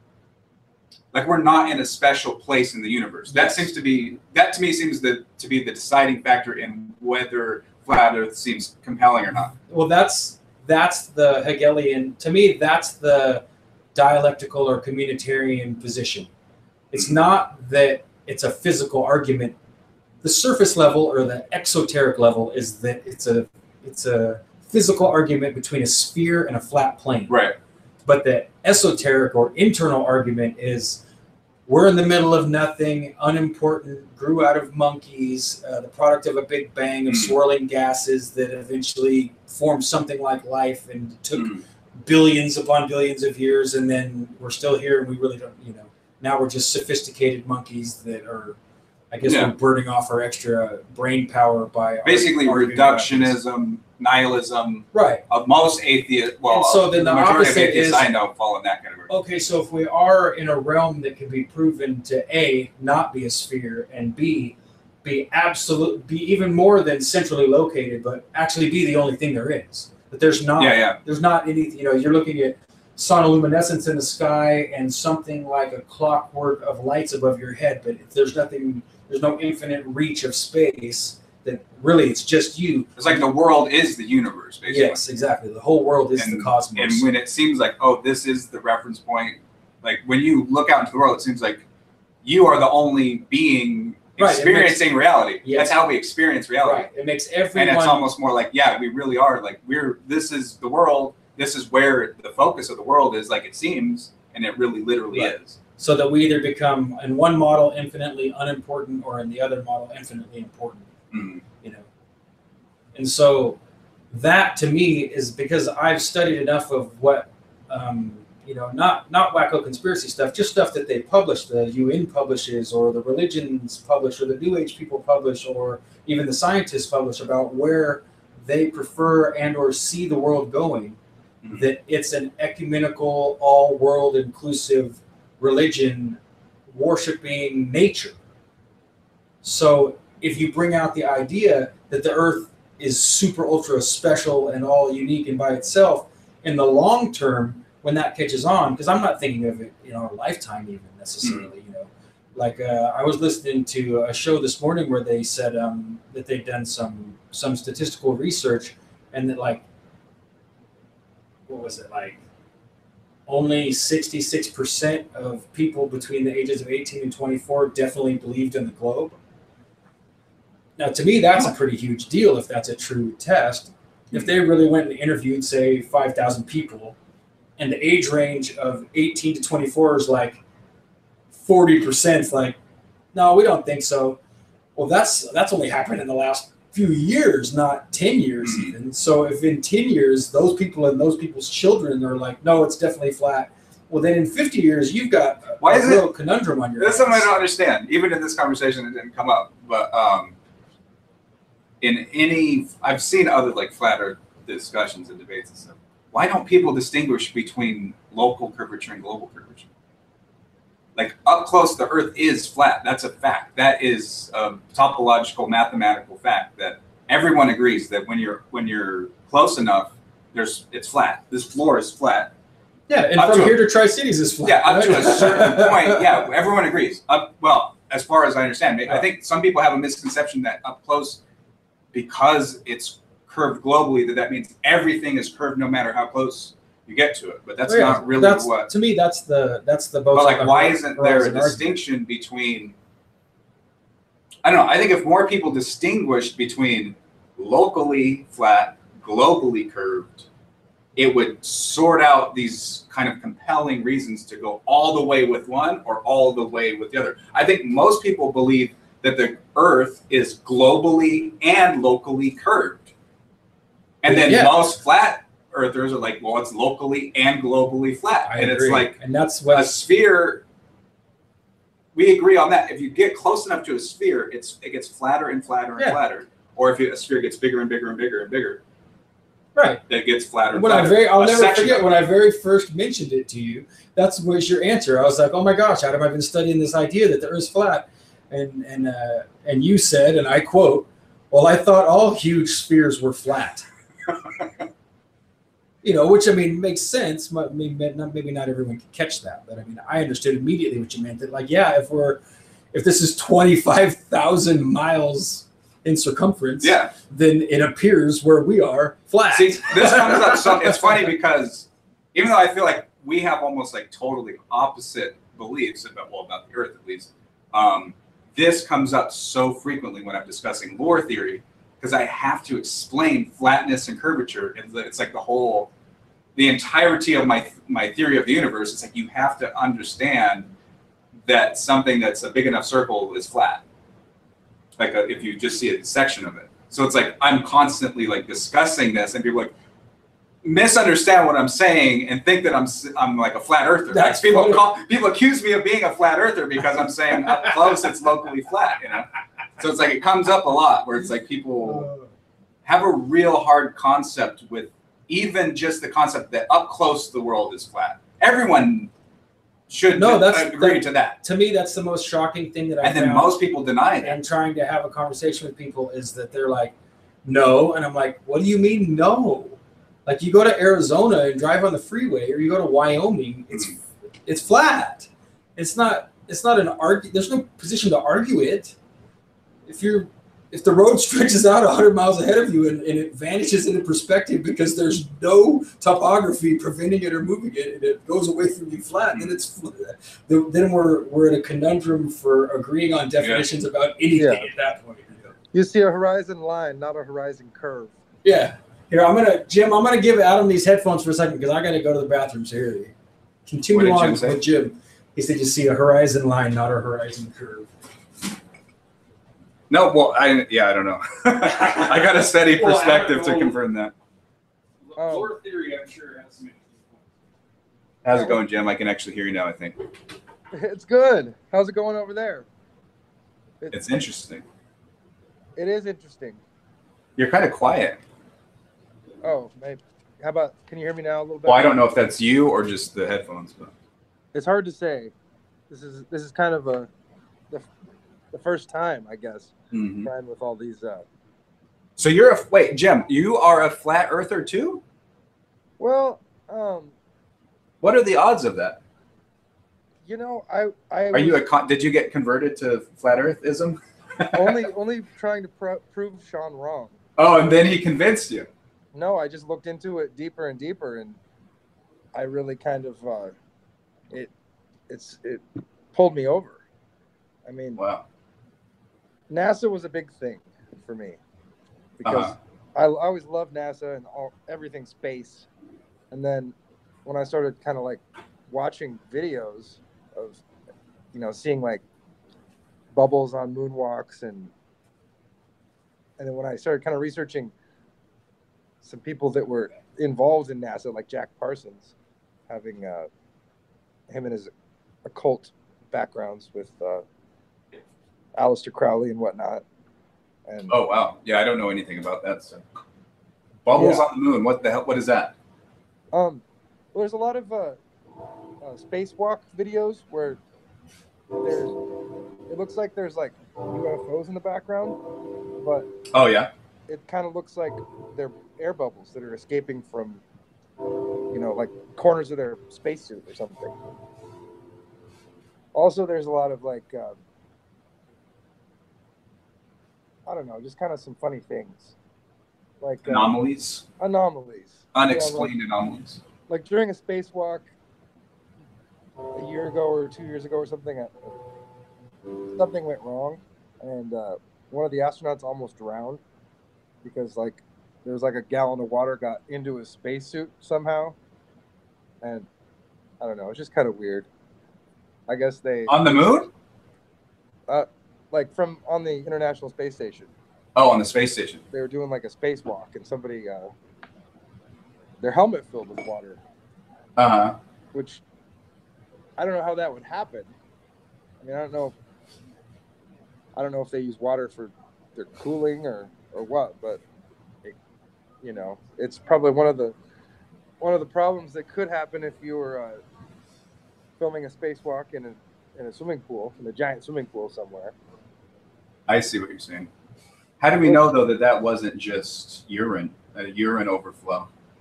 It could have been, and they were just too embarrassed to say something. Yeah.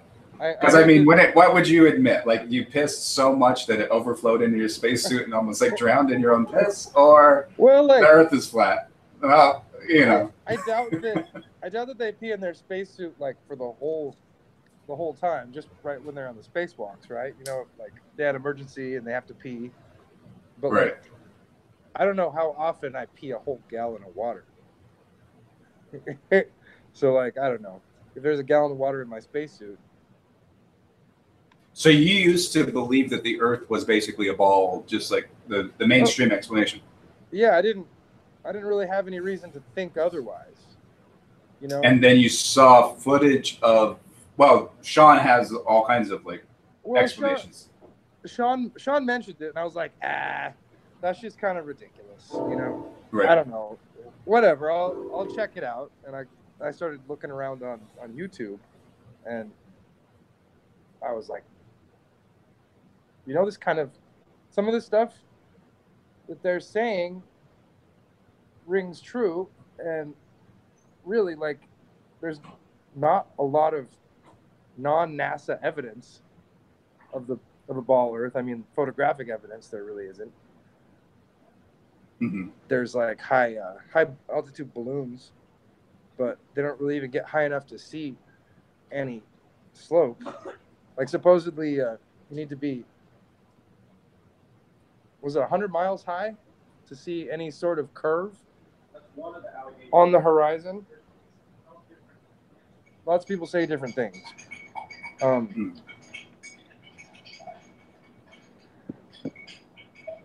We got 3 viewers. Does anybody have a question? Or I guess one of those viewers is you, right? Am I a viewer or are we one of the viewers too down here? I've got. I don't know, because I went down to 0 viewers, so. Huh. But it looks like we have 3 viewers. If anybody has a question, we could take your questions. Do you guys have questions up there? Question screen? Huh? I'll see if you're okay. Just figured out. Go over here and see if there's what's going on in here.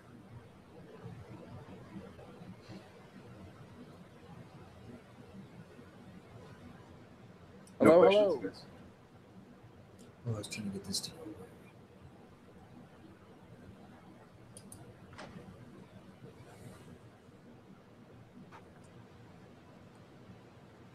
Well, let's see. Got a little bit of dead air. Dead air. We covered I don't know if I really understand your model though, all the way, Sean. Do you have a piece of paper? Yeah, I'm sure we got paper. Because I wanted to sketch out what I thought you were saying, and then I want you to look at it and say yeah or no, you know. Because I think I get what you're saying as far as like if it was a geometric shape, you know.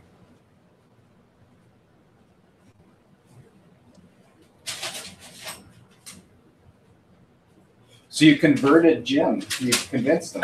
Well, I just told Jim what I was looking at, and he convinced himself. Uh-huh. That's all right to draw on the back of this? Yeah, it's just 4 viewers.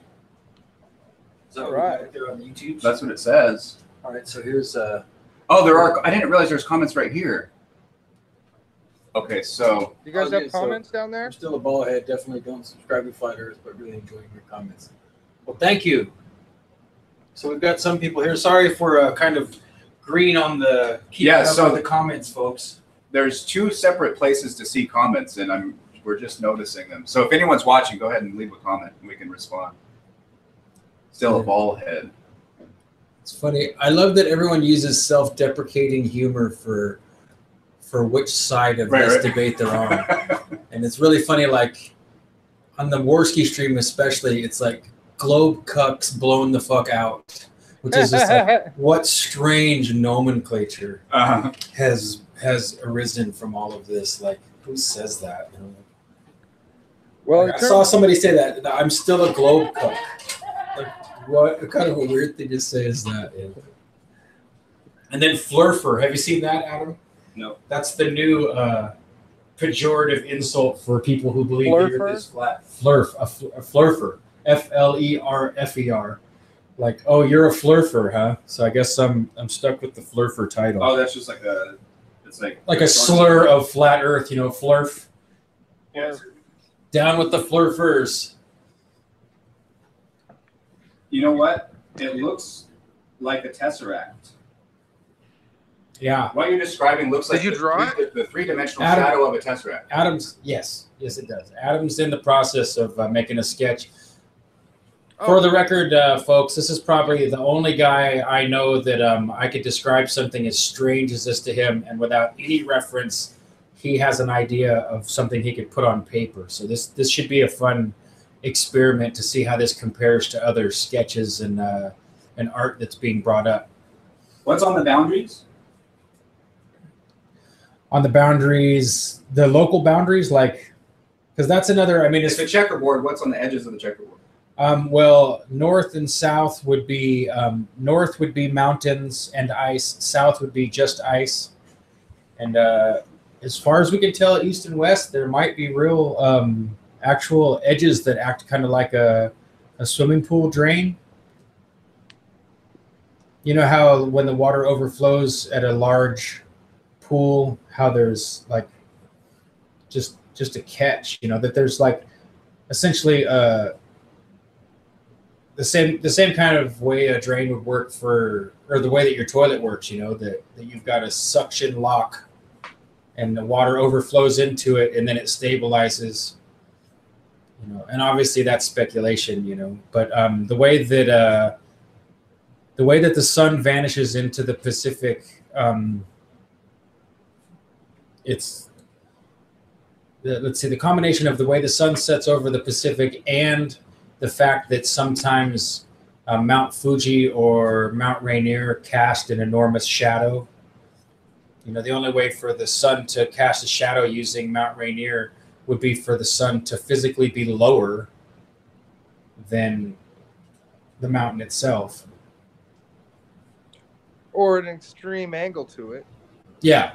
Right? Like a long shadow during the day when the sun is low in the sky, your shadow is like. Yeah, but the sun still has to be at least drawing parallel to the mountain for it to be. It has to be behind it physically for it to be a shadow. 180 degrees opposite. Yeah.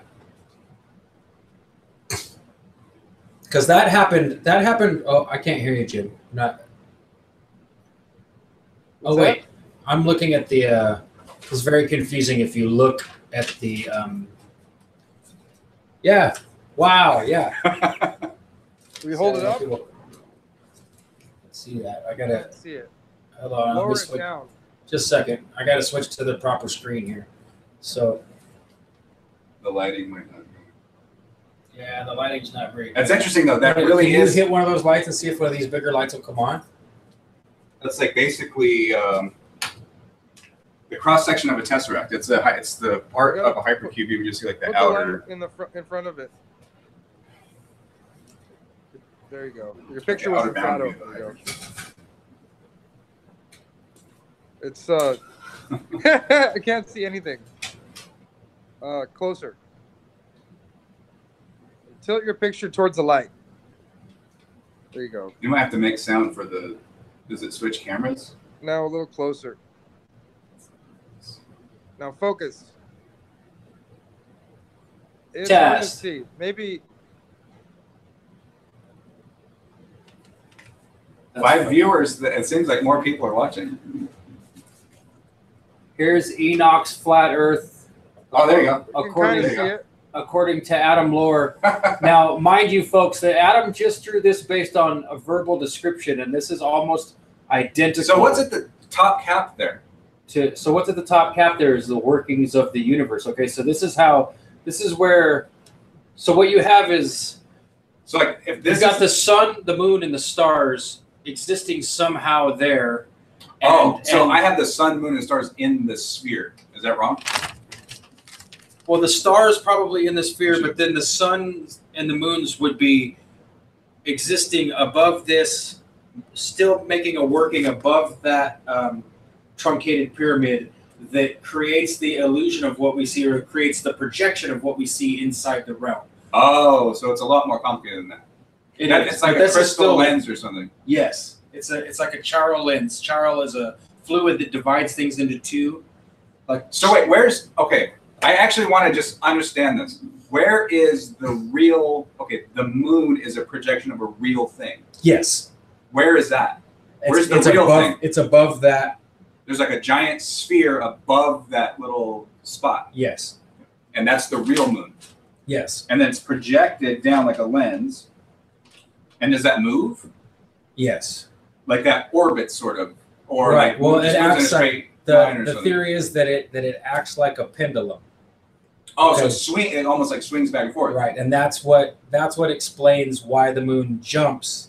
Okay, so the moon and the sun are working together in tandem, like the pendulum arm on a clock. So the moon would be the part that goes back and forth, tick tock, tick tock, tick tock. Okay. So that's we can make like a little animation of this pretty easily, I think. Where I know that some of these. Guys so where on this? Well, actually, where? Describe it to me. I want to see if I'm interpreting what you're saying. Where's the real sun? Yeah, that's a harder question. Now, the real sun is also up there where the moon is, because the sun and the moon are being projected into this realm. So what we're seeing are. But they're in the sphere of liquid metal. Yeah, they're inside the sphere, but outside of the tent.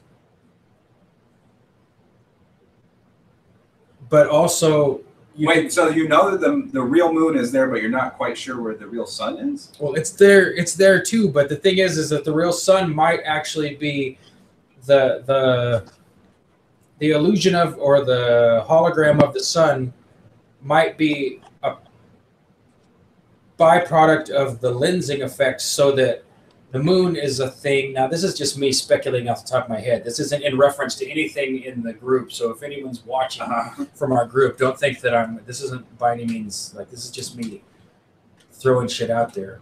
But I know we've talked about what would you call supernal light, or, that the light that's coming through the lens is a limited version of the true light, which is a light that we can't actually see. Trying to think of how you would. So you're not actually sure in the model where the sun, the physical thing that is sun, right? That the two suns you see a reflection of, which are like almost like a hologram of a real thing. Right. You're not really sure where the real thing is exactly in relation to where the real moon is. No. But it was probably somewhere around the same. Yeah, they got to both be above the lens. So it's above that within the ball, yeah. The sphere. But not out in like the weird outer realm, like the realm of. No, not out there, because that, to me, I think that's the true end of the world, quote unquote. Is that? Do you think of the outer realm as being bright, dark, not undescribable? I think it as being incomprehensible, because we're talking about the. So if outside of that great sphere is what we would call the oneness of God, or the ultimate thing, like heaven almost. Right. It would be heaven. So, or maybe even that sphere is heaven, and outside of that is a creative force, and everything that is evidenced is just a byproduct of that force, essentially not remaining dormant. That everything is a product of the perturbation of the inertial plane, and the inertial plane being God. So that if God decides to be 100% at rest, then it appears that absolutely nothing exists. And as soon as God decides to make any effort or motion at all, then everything springs into action. So the same thing that's causing what was Jim saying something? Jim said God can't decide to be at rest. He just is. Do you have the question thing open? I agree, Jim. I obviously we're getting pretty deep into theory and metaphor at this point. Oh, him thinking would be a perturbance or deciding. This girl says, I thought. Well, thank you, Lilo. So Lilo says, I thought all flat earthers were disinformation spreaders, specifically for the purpose of making conspiracy theorists look crazy. but you seem really sensible and serious, which is nice for a change. You're an artist. You should have better paper lying around, Alger. I like you already, Lilo. We do. It's just upstairs. Is it somebody that you know? No, she just heard me on Gorski. Appreciate it. That's awesome. We've got much better paper, but I wanted to hand Adam something now. I drew a frog. Besides, I'll tell you a secret. It's on the back of the circle of fifths. So put that in your pipe and smoke it. I made an assumption that the moon in this model is a ball. Is that correct? Is the moon a It ball? describes the sun and the moon and the stars as separate orbs outside of this realm, as orbs. So yes, it would be. So the real moon. Orb meaning a ball. Yeah, the real moon would be a sphere. The sphere that we see in the sky that appears as the moon is actually just a holograph. The holographic projection of the actual orb that we from the surface see is not in a place. Is that correct? It's your eye. There's not a location. Right. It's literally a holograph. It's like it's a holograph from the fourth dimension. That's how I would describe it. Like if people watch this later that know more about the model than I do, let me know what you think, because I want to know if you're going to follow up and watch this. You know. And part of the motivation a big part of it is the Book of Enoch. Yes. But another part of that is just the way you see the moon. It looks weird because it's like you could see the sky. Is that part of it? Like when you see the moon, it just looks like kind of a weird image of light. It doesn't look like an object. Well, in the daylight sky, it appears that you can see the blue sky. Because I've heard that from other flat earthers. Right. Well, but then to me also in the night sky, when you see the moon, the full circle of the moon is visible, and only the crescent portion is illuminated. You know, whatever phase the moon's in, whatever's darkened at night, you see the line that completes the circle of the moon. Okay, in the daylight, you don't see that at all. You see right through the moon like you can see the blue sky behind it. Okay, so if you really want to mess with yourself, find someone who you trust that's below the equator, and both of you get your hands on a decent camera and get on a hangout like this or on your telephone and say, okay, there's the moon. We both see it. 3, 2, 1, go, and take a picture, and then go upload them and put them side by side. Okay, so then you're saying on people that in a spherical model would be on two opposite ends of the earth. You'd potentially be on two opposite ends of the earth, and what you get is the moon inverted to itself. You get a parallel image of it, so that if the crescent's on this side for this person, it's on this side for that person, and one appears in complete darkness and the other one appears in the blue light of day. Okay, so this is two moons. It's not one moon. It's two images of the same moon being projected and divided like a through mirror a lens above our heads. Similar to, like, the way it acts would be very similar to a mirror. Right. But why does it turn into like crescent phases and stuff? That's a great question. I think it's all, again, I think that's electromagnetic behavior. And I think that's probably electromagnetic behavior that we're just witnessing the projected hologram of, and whatever's really happening is happening on a grand scale outside of this realm. So we're just getting a picture show. Sorry. So there's more going on in the outer realm that's like a... Well, it's impossible to conceptualize except that we're seeing what I would call noumena. And I know most people don't even know what that means. All we're witnessing here as far as the sun and the moon, especially in my opinion, are noumena. What's a noumena? Evidence of something but not something. Okay, so shadow is just noumena. It's not, we can't capture a shadow. Right. That's Ken Wheeler stuff, right?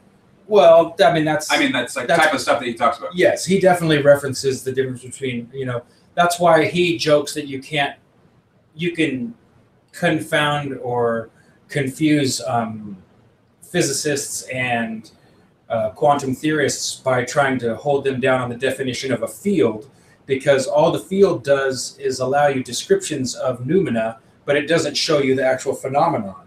So you can't quantify the field. You can't say the field starts here and it ends there, or it's this wide, or it's this narrow, or it's this. What you're seeing is what happened in the field, but you can't actually identify the field. And I know that sounds really far out and weird, but that's true about so many things. As far as talking about Ken Wheeler, it's true about, okay, love is not quantifiable. I love you 10 amounts, Adam. Love doesn't work that way, right? You know, Only 10 amounts? Yeah, only 10 amounts, Jim says. Like, no, like an indescribable amount is the amount of love I have for my brother. It's not something you can quantify. It's not something that is gonna go up and down. I think love is a verb. Like, it's not, you can't measure an action the same way. Right. I mean, that's a perfect example of the same thing, is that it's not, I'd say that noumena is a good way to think of everything being like a verb. Everything is, all you're seeing is the residual results of that's some very kind of action somewhere. There's actions happening. Who's that guy? There's a philosopher that was all about Heraclitus. Everything's changing. You can't step into the same sea more than once. Yeah. Would you say Heraclitus? I think that's his name. Because I mean, it might be pronounced different ways. Heraclitus or something. Yeah. But yeah, no, that you can't measure the same butterfly wing twice. You can't. Nothing's actually repeatable. That when you repeat it. I have a thing I wanted to bring up earlier. So, are you familiar at all with Parmenides? I mean, just heard the name. I don't. Parmenides, I think, is the most important philosopher of all time in understanding. If you're going to try to figure out your metaphysics, you have to listen to Parmenides. Okay. And the atomists came up with atomism as a reaction to Parmenides. Atoms originally were called Parmenidean entities. That's really hard to say. Okay, cool. So what Parmenides basically said was, there's no such thing as nothing. There's nothing. Yes, this rings a bell. Exists. There's no. That's an invalid concept. You can't have zero of something. There can never be a point in time where there was nothing, because there's no such thing as an existence of nothing. And he takes it to an extreme where there's not even places in the universe where there's nothing. There can't be a spot, an empty spot. Right. Because he has a convincing way of articulating it. So back before the Democritus and those guys who came up with atomism, right? Basically, it was generally accepted that, Parmenides figured out this thing, and what the fuck are we supposed to do? Like basically, and so Parmenides was crazy. They had to go and invent real nothing. They admitted that they were they admitted that they didn't know that it was a paradox, but they just have to accept the paradox. Zeno was one of the earlier guys too. Zeno was the what do you call it? Follower of Parmenides. So Zeno's paradox of Achilles and the tortoise, like you can never motion. He basically said motion can't happen because if you cut something in half and try to get halfway there, you know what I'm talking about? Yeah, I do. Hold on just a second, because this I don't want to ignore Lilo here. She says, I'm in New Zealand and my partner is, hold on, I gotta dismiss this thing. We go back up. I didn't notice it. Yeah, I know, we're getting deep here. So I'm in New Zealand, my partner is in the UK. It's daytime here, I can see the sun, but nighttime there. He can't see the moon, it's cloudy. Why can I see the sun, but he can't? Not trying to ask a gotcha question, but I missed your explanation for this on Worski. I hope you go back on the show. I hope Andy will have me back to Adam Race Worski, they call him. That's a joke and incentive. So the answer to your question, Lilo, would be that because of the limit of the human eye in tandem with or in combination with perspective, and also the refraction of light through the density of the atmosphere, is going to prevent you from seeing something that's so far away, no matter what it is, even something as bright as the sun. That's funny, Adam Worski. Wait, how big is the sun? Our concept of the sun is actual orb out there. Oh, that's a great question. I don't think we've never determined to try and. Well, within this, it has to be smaller than the surface of the Earth, right? Certainly, yeah, yeah, and much, much closer. And we've even speculated that it's relative to every individual to some degree.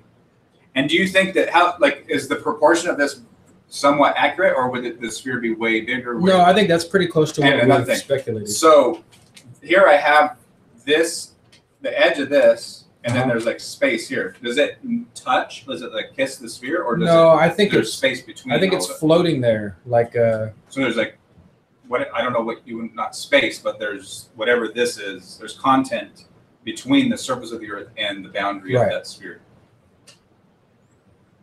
And I don't have any speculation or answer for what might be in that space. And there's nothing cool going on down here.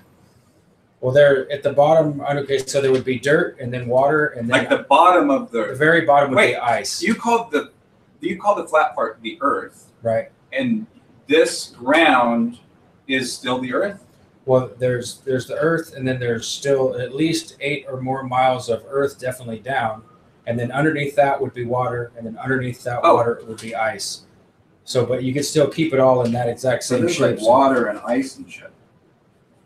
Right, and the ice on the bottom, to me, that's the same as like when they make the levitating disc.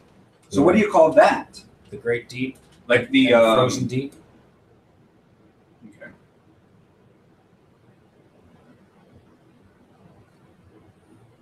So that's the deep. So you got Lilo. If you go to my YouTube and go to playlists and go to my Flat Earth playlist and look for the ones that are specifically about refraction, angular resolution. Then that'll at least give you some things to think about. And you're right about the flat Earth movement was intentionally brought out, in my opinion, by the powers that be to divide everyone and definitely to make conspiracy theorists look even crazier than they already look. And so I don't think that that's a wrong assessment. But I also the true double whammy is that it's actually flat too. So that's an impossible concept for most people to get their head around. Even JF said that, like, well, wait, if it's a psyop, aren't you falling for it? And it's like, yes and no.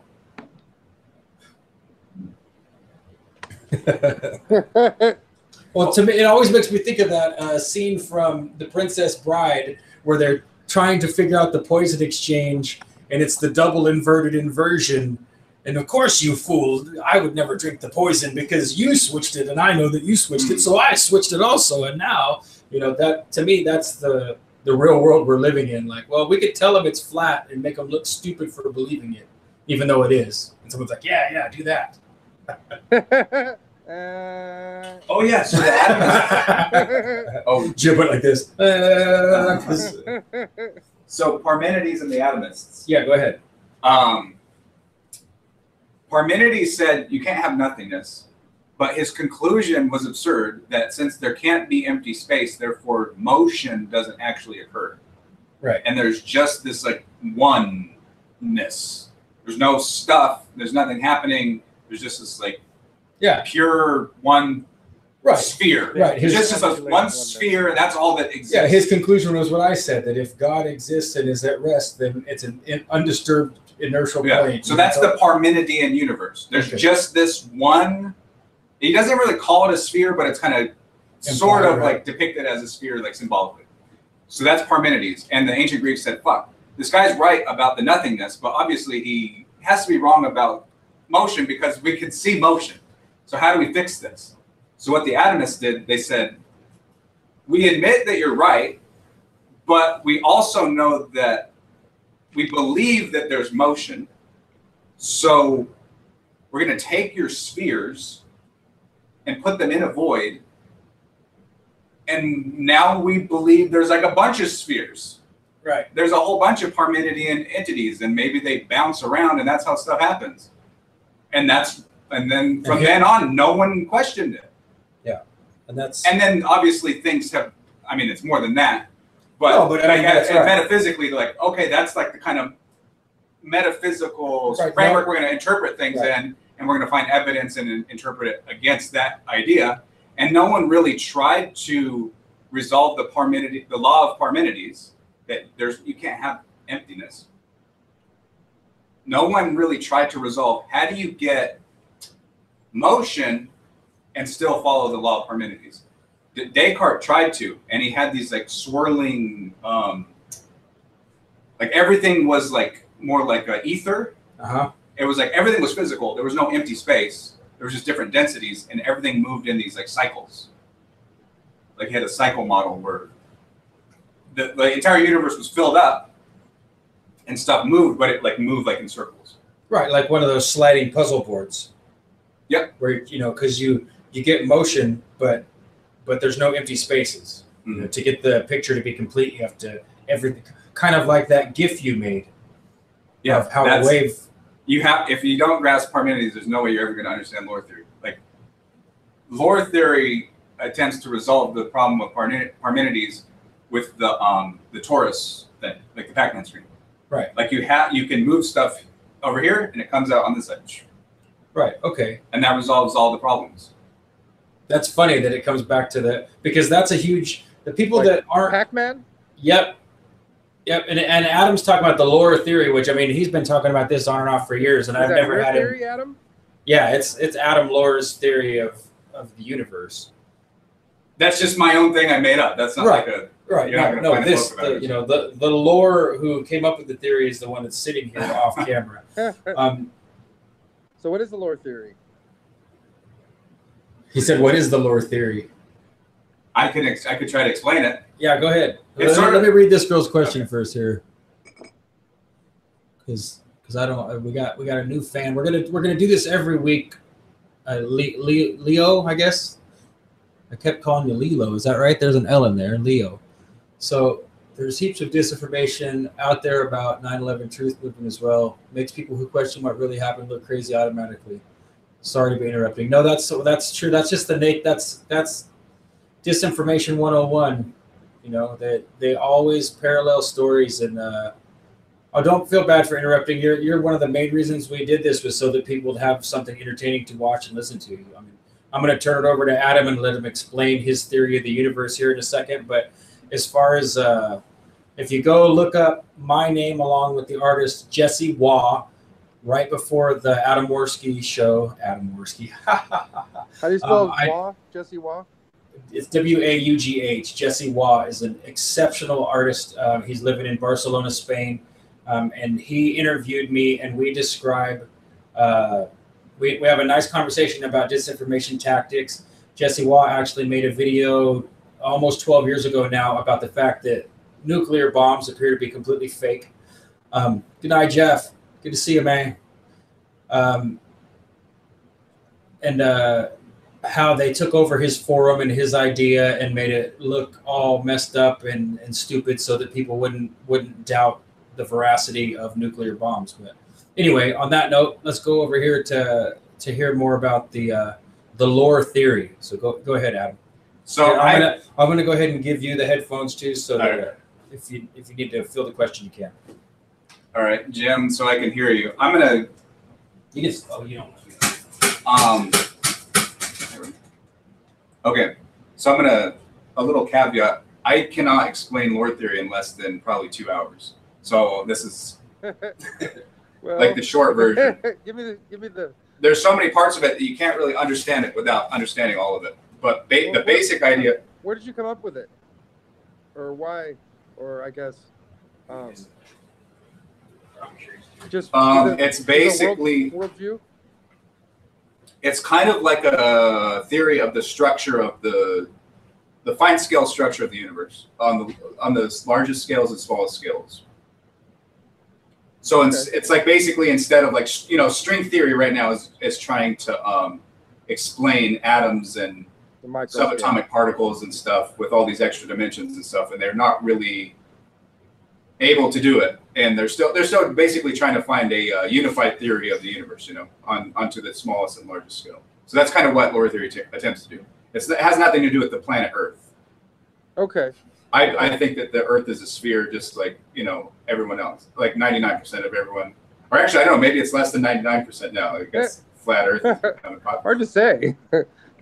But this is basically like the realm of we don't really understand what's going on the subatomic levels and the really huge, large-scale structure of the universe and Big Bang and stuff like that. So the basic, if I had to summarize it in like 1 or 2 words or 1 or 2 sentences, the 2 biggest concepts are that the large scale and the small scale eventually meet up.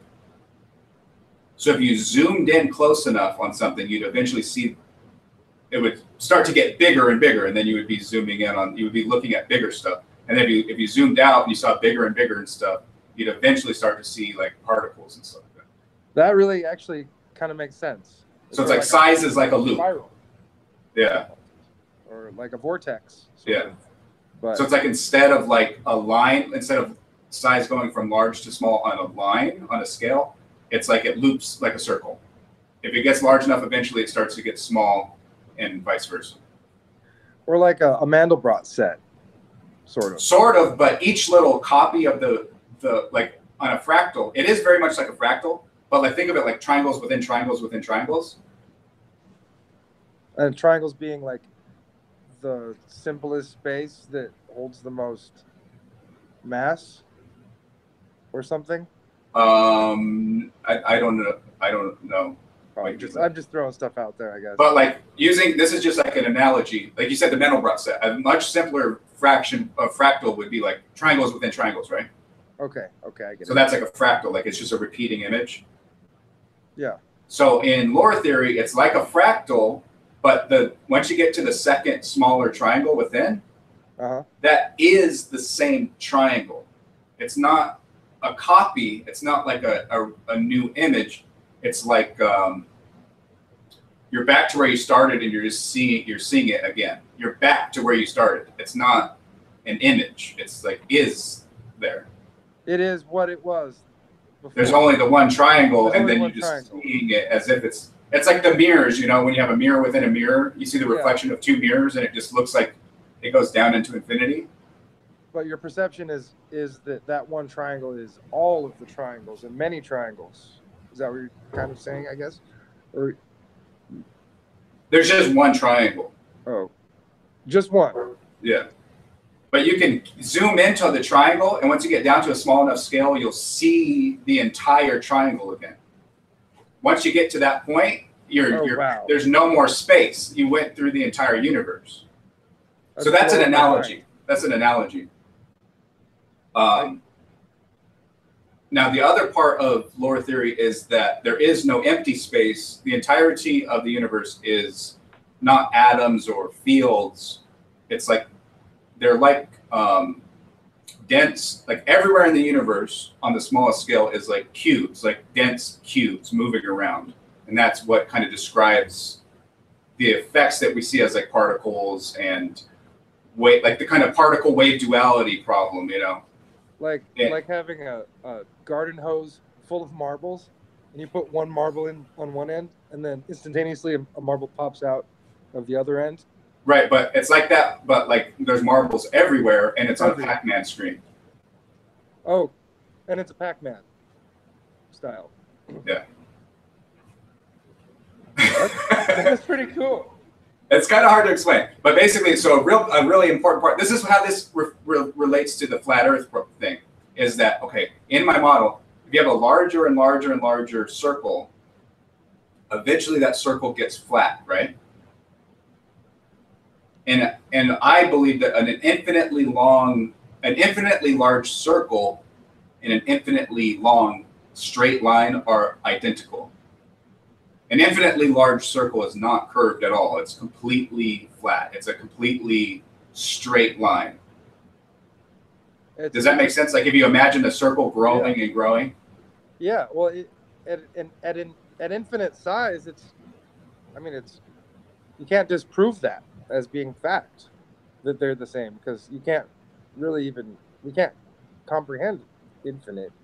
Well, in mathematics, that's accepted as being a fact. Like that's true. It's not like that part of my theory isn't my own thing that I made up. That's like if you in like higher mathematics that's considered true, that what is called a paragon, an infinity-sided polygon is exactly the same as just a straight tiling of line segments. So if you have like a line segment, just a series of line segments, like the number line, for example, is sort of like a series of line segments, right? Yeah. So if that's infinite, that's identical to an infinity-sided polygon, which looks like a circle. So in other words, an infinite circle isn't really circular. It's completely flat. It doesn't bend down or up. It just takes up just that one dimension. So that part's kind of hard to understand. If you don't really grasp that, it doesn't really make as much sense why it acts like a Pac-Man screen. But if you understand that, it makes sense how it acts like a circle, but it's like a circle that's just a straight line. Because at every point, you're at the same point. What? I think I understand. I don't think you do, but it's hard to get. It's like a thing that you once you get it, but it's kind of hard to explain in words without visuals. Yeah, I would like to hear some visuals. Or see some visuals, sorry. Just think of like smaller circles and then getting larger and larger. And that once it gets, actually, I'll have to draw it out. But anyways, so basically, that connects to the Pac-Man screen where it's like that's a flat torus, right? That's where if you go far enough in one direction in the universe, you'll eventually get back to where you started in the other direction. And the thing about Lore theory is that you're doing that without curvature. It's basically like a flat circle. Like it acts like a circle, but it's a completely flat line. Okay. So if you want to think of it, just think of it like Pac-Man screen. Yeah. So think of the entire universe as being filled with solid cubes that move along a Pac-Man screen. They move one way or the other. Okay. And then there's all these different patterns that it can move in, speed that up, and then you get these like effects that look like waves and particles and stuff, and zoom out and you see matter, zoom out further. Eventually you're going to zoom out so far that you're back to where you started. Well, you see your own back? Yep. Yeah. That's pretty awesome. That's the gist of Lore theory. There's more to it than that, but I bet. It has nothing to do with the Earth being flat, other than the fact that it's really important in Lore theory as an analogy to understand that up close the Earth is flat. On a globe model, up close the Earth is flat, and then you zoom out and it's round. But if the globe was infinite, it would be flat. If the globe was infinite, it would be flat. Yeah. If an up close section, it would have to be flat. Yeah. Like a cross section of the Earth is very, very, very flat. So if the sphere was just larger and larger, it would be flatter and flatter. So there's some similarities. So and the sphere would be almost impossible to measure as anything but flat. What sphere? A hypothetical giant Earth? Yeah. Well, that's already true of the Earth right now. Yeah. Well, if it's a sphere. Yeah. Well, right. The spherical Earth. Yeah. But I don't know. The man who's off camera is saying the Earth is definitely a sphere. Yeah. I believe that a sphere. The difference between a ball and a sphere. Do you know the difference between a ball and a sphere? A sphere is the surface of a ball. The ball includes the inside. Okay. So the Earth is a ball. So if a little kid says the Earth is a ball, and you're like, "Oh, silly kid, you sound like a dork." Like it's a sphere. No, the kid's right. It's a ball, and the sphere is just the surface of a ball. So a perfect balloon would be a sphere. Yeah, just the rubber of the balloon. Right. The air. Yes. If the air would complete a rubber ball is a ball, a balloon is a sphere. Yeah. Okay. But yeah, I believe that the Earth is a ball. Oh, okay. I was just reading, but I just don't want to call this board Lilo. It's Leo. I believe that the Earth is a ball, but when you're close enough to a ball, it's flat. Right. So in that sense, the Earth is locally flat, globally curved, and that distinction is very important to make. If you're gonna understand lore theory at least. That's the only place that's important, I guess, that I've ever thought. I was watching over Jim's shoulder, so I realized that if while you're talking, if I come down here and dance, then I've got some visual. Because otherwise, it was just this picture of my guitar and the amp, like an empty room. So I thought I like the idea of Adam extrapolating and waxing poetic on deep philosophical concepts, and I'm going like this.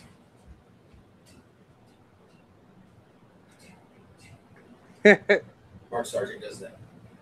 But yeah, you should look into Parmenides. Yeah, I definitely I recognize the name, and I remember after you said that, I remembered that idea that he was the person that I remember that conflict, but I never studied it. I remember it being brought up or me reading it somewhere that he came up with the idea that nothingness can't exist. This is a nonsense idea, and that they had to react to it. But I didn't realize that was the meaning of atomism. Yeah, if you go read the early atomists, they're talking about Parmenides. They acknowledge the law of Parmenides. They call the first atoms are called Parmenidean ones. Yeah, Parmenidean. There's many Parmenidean entities in a void. They say it's impossible for a void to exist, but we have to put it in our model because we don't know how else to do it. Right. And so we're just going to make up a bunch of Parmenidean ones and put them in a void, which we're not allowed to, but that's the only way we know how to make it. Yeah, and we're all still stuck with it today, that their nonsense solution. Well, because I mean, I understand, I'm not criticizing them.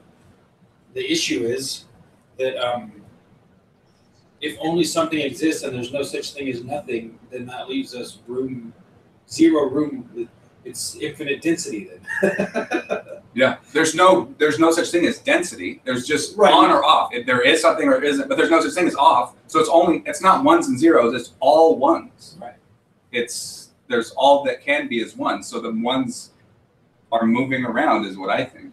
You're just moving a bunch of ones up and down and left and right really fast. Right. In the same way that time moves forward, I just think that those lines can move forward and backward, and that's the difference between just like that space and space and time in lore theories. They're the same thing, only time just happens to be moving in one direction the entire time. Was there another question? She's just agreeing with you.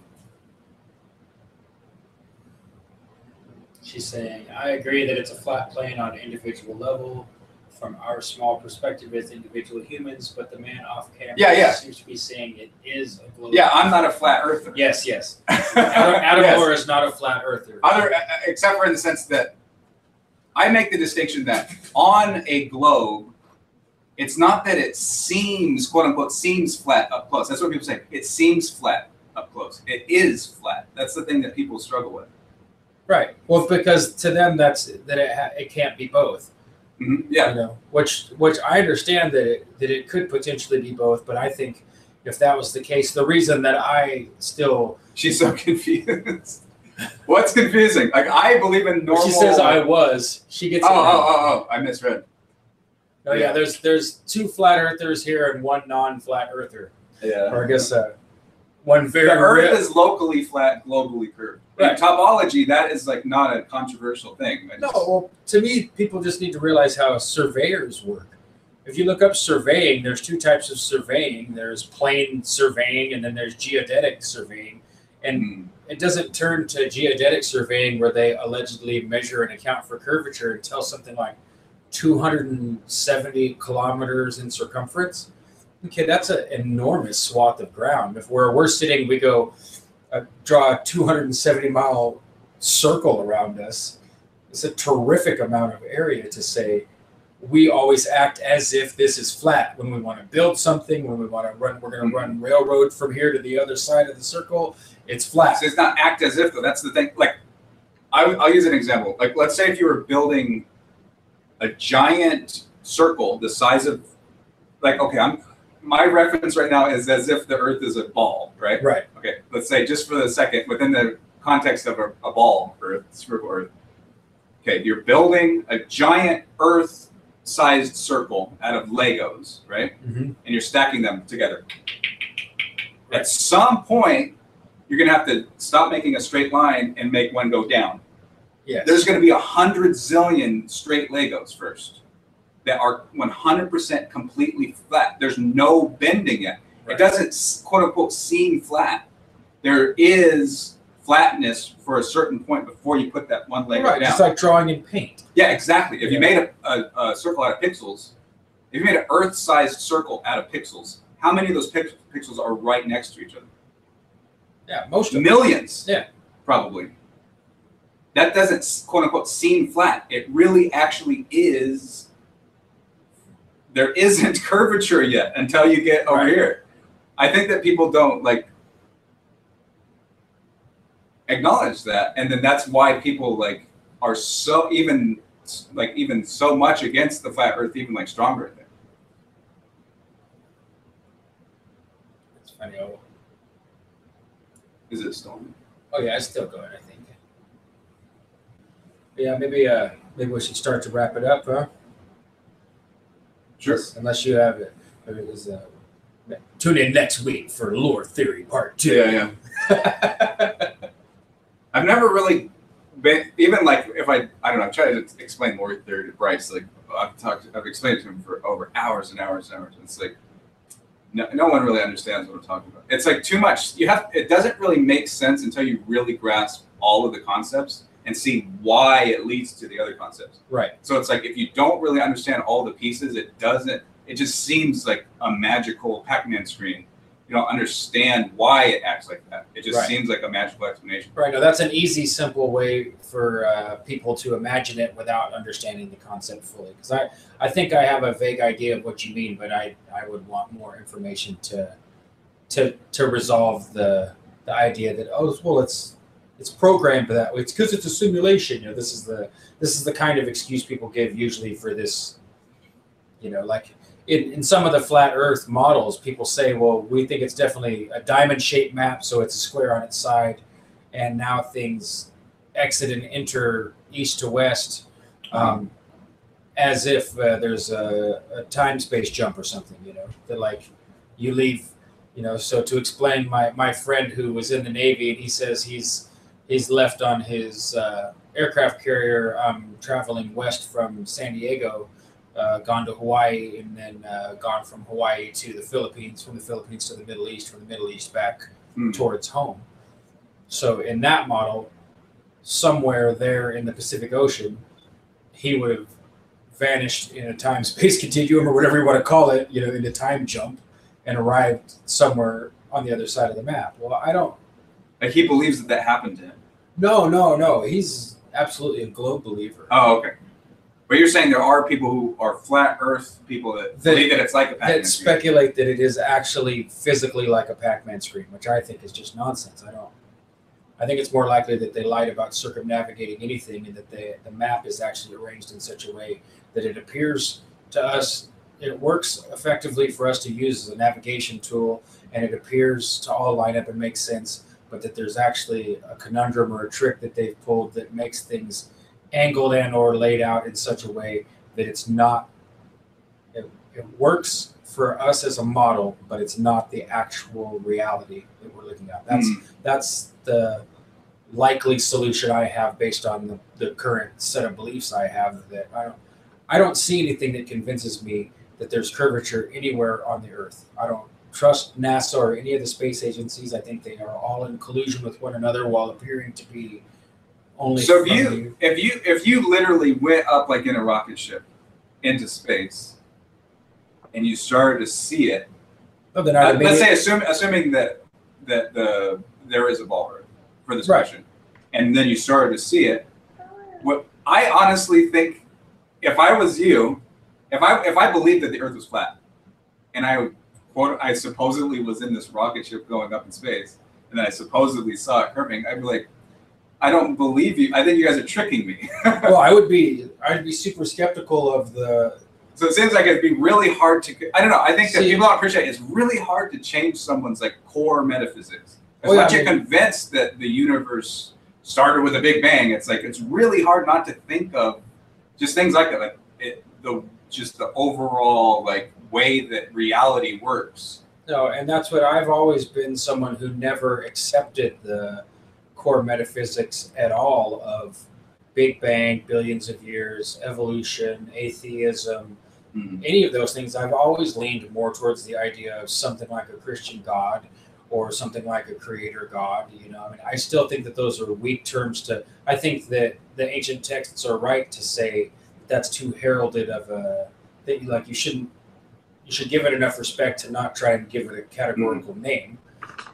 So if you flew up, let's say, I don't know anything about this, but let's say if there's a high enough point you can fly in an airplane to start to really see it curve, do you think that you would be like, oh, fuck, they're right? Or would you be like, the Enoch model needs this modification because there does appear to be some curvature? What I think is that, for one, I would think maybe it's my eye because my eye isn't used to being up this high or it isn't designed to be up this high and this far from anything. I think because there's so many parts of what you'd have to. I think that it's very logical to believe that most of your beliefs are right, and that people can't function otherwise. I mean, that's why I say that I'm a person that's unique being, and I mean, I tested myself. I know it's not. I'm not speculating. I tested myself with little Jordan Peterson's little test that he has online. I kicked him $10, and it tests the big 5 personality traits. And my level of openness was like 97% as far as being creatively open to the concept of new ideas. So that puts only 2 people to the right of me that potentially are more open than I am. If you call me on the phone tomorrow and say, Sean, there's 6 feet of water in my bathroom just standing here, I won't say, oh shit, Adam's losing his mind. I'll say, all right, I'm coming over. I'll grab my camera. Let's see this. And when I get there, it's a lie or a trick. I'll be disappointed that the phenomenon you're just, whereas most people are just like, no, that's stupid. That's impossible. No matter what, you're wrong. Because that can't happen, right? Whereas if you say, hey, there's a 5-foot standing column of water in my kitchen, I can't explain it, I'm going to come over expecting it to be there. I have an interesting question for you. Let's say that, I don't know how, but somehow you became convinced that the Earth really is a ball. What would that change about any of your other beliefs?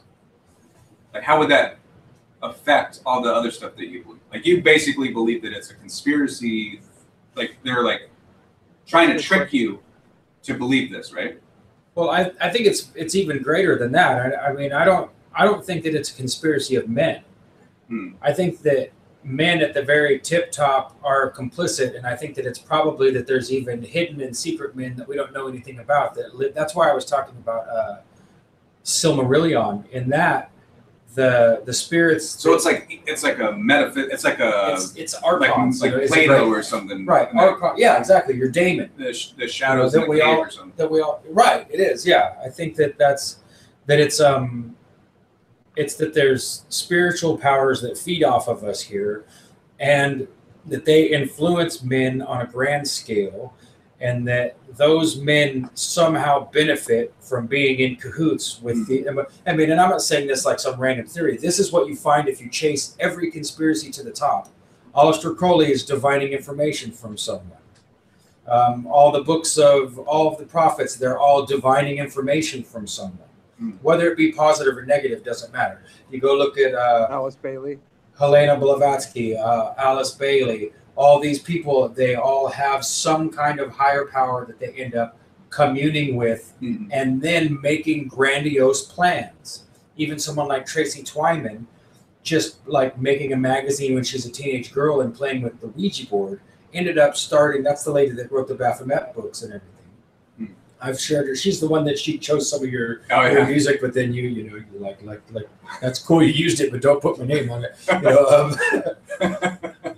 Well, the same thing, and she's on a tiny scale. She's just nearby, over kind of in the Portland area, and she started communicating with spirit entities on the Ouija board, and it ended up starting a real cult. Where people were sending her blood oaths and like it's all in her memoirs and everything. So if she can do that on the tiniest scale, just a lady from Portland, compared to somebody like Aleister Crowley, who, I mean, he was definitely an admitted intelligence agent too. It's not like he's just a black magician. He's a known intelligence agent too. Intelligence and black magic go hand in hand. Crowley was? He's the Satanist. Yeah, he's the most famous Satanist. Yeah, but all those guys. That's the other thing too, is that all intelligence work and all metaphysical space exploration and stuff. All that stuff is all full of occultists, Masons, and I don't. John it's D. not John D. Yeah, John D. 007. Was not only the Queen's lead magician, but he was also her spy master.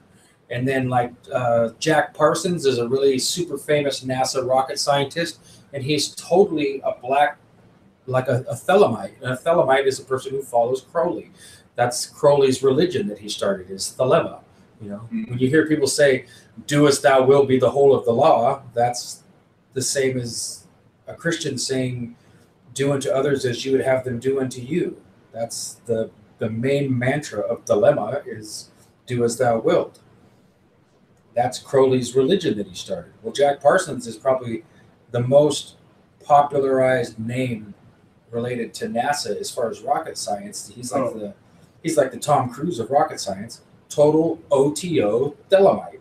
So in Plato's cave, you have guys, they're chained to the walls of the cave. Mm-hmm. And there's people like holding up objects. They see, and there's a fire. And then they see the shadows on the cave wall. And that's all they know of reality. Right. That's like a metaphor. Mm-hmm. But then one of the guys breaks through. Mm-hmm. And he goes outside. And he always thought that the sun was this like thing, but then he goes outside and he sees like the real sun. Right. And he like goes insane because he can't handle like the reality of it or something. Well, what happens is he comes back and tries to tell the prisoners, and they kill him. So, in the analogy, if that's the analogy, what would convince you? What would convince you of? I guess you're already. You're already convinced of that. But I mean, what would the equivalent of leaving the cave be? Like going outside, because you basically think it's like it's almost not so much a simulation, but this is like reality isn't really as it seems, basically. Right. I would agree with that. I don't like the idea of a simulation because we're inside of it, so you can't. Well, or like the Matrix or something. Yeah, something we're doing in here is a simulation. You could prove that this is a simulation if you pull me out of it and show me that there are a bunch of people asleep in slimy pods, and that they're being fed information into their brain, and that there's a real world outside of this. That's okay. Then we're in a simulation. But as far as saying this is a simulation, like, well, you know, it's a pretty good one because the drum rings, you know. But like you said, okay, first and foremost, if someone offered for me to take a ride in a rocket, I would be pretty fucking highly suspect in any circumstance. Even if I had become a fellow billionaire alongside of them or whatever, I would be like, it's really weird for no good reason to have the opportunity to go that high up in the air. I mean, a U-2 spy plane or something, okay, that's more feasible. But to go high enough that you're saying that we would breach the alleged barrier of atmosphere and continue that's the problem. Like, it would be unbelievable that someone would put that much money into like to give flying a flat earther up in sky. Like, right. If I think it's more reasonable to think, yeah, right, you guys are just trying to trick me. Right. So I'd already. So it'd have to be almost like in the context of some other thing you're doing that happens to be. So for me to go, I would already have to be like, well, first, if this was a real situation and they were offering it to me, I'd be like, no, I don't want to do that. I want to spend the money to go explore the edge. So if you guys have ways to get the chains or the reins off and get people out of our way. And then they're going to say, no, we don't want to do that. And you say, see, it proves my theory. Right, because then I just want to go to Hawaii and go west, you know. But can't you already do that? Can you? I don't know. I can't. I don't have the money or the ability to. And when you look into it, like right now, if you go on the internet and look at a site called, is it called shipping.com? I'd have to look. Let's see, is it called shipping.com? Let me look it up real quick. Like, I think if I don't know, in a way, not that I question that you believe that, but it's like I feel like I would be really, really fascinated to find out what is happening at the edge of the earth if I thought that it was. Well, there was an edge of the earth that I would want to find out. Because honestly, one of the craziest pieces of the Enoch theory is that the Pacific Ocean essentially doesn't exist. that they've rearranged the map and everything in such a way that the Pacific Ocean isn't really there the way that they make us believe, that it covers the entire backside of the planet. And it's this huge, like you've seen the Google Earth image of, you rotate the ball around. Yeah, there's certain, like even on a globe or something, like there's certain like views where it's like almost all you see is the ocean. Yeah, you can almost not see any land in it. That's the Pacific Ocean. Right, and that's the Pacific Ocean.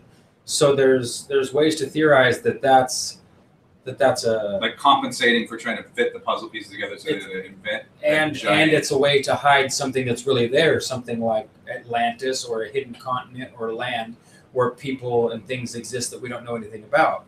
That maybe this is where the real people who are leading and orchestrating things preside is in. I mean, and this is over and over again in fiction, in stories, in mythology. It's in that. So if you were a pilot, though, you could test that. Like if you had some extra money, and you either were a pilot or someone that was also had an identical view as you guys could go. Yeah, there's people doing it right now. And fly over there. There's wealthy people that I've seen on YouTube and talked to them in the comments section talking about there's weird things, Adam. Like there's certain flights that are listed for sale. And so people say, I don't think that's a real flight. And someone says, of course it's a real flight. Well, then someone with enough money, because they have a good enough job or they make enough money to say, well, whatever, I'm going to book it.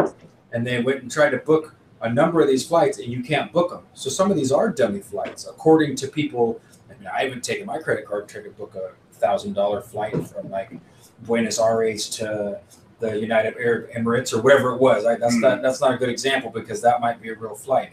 Whatever these flights were, some of them, people tried to book them and they were like, well, dude. Was that like New Zealand to Santiago or something? Your cat just tried to destroy your glass piece. He was really careful, but hold on. I'm going to do something here, Jim. Just like.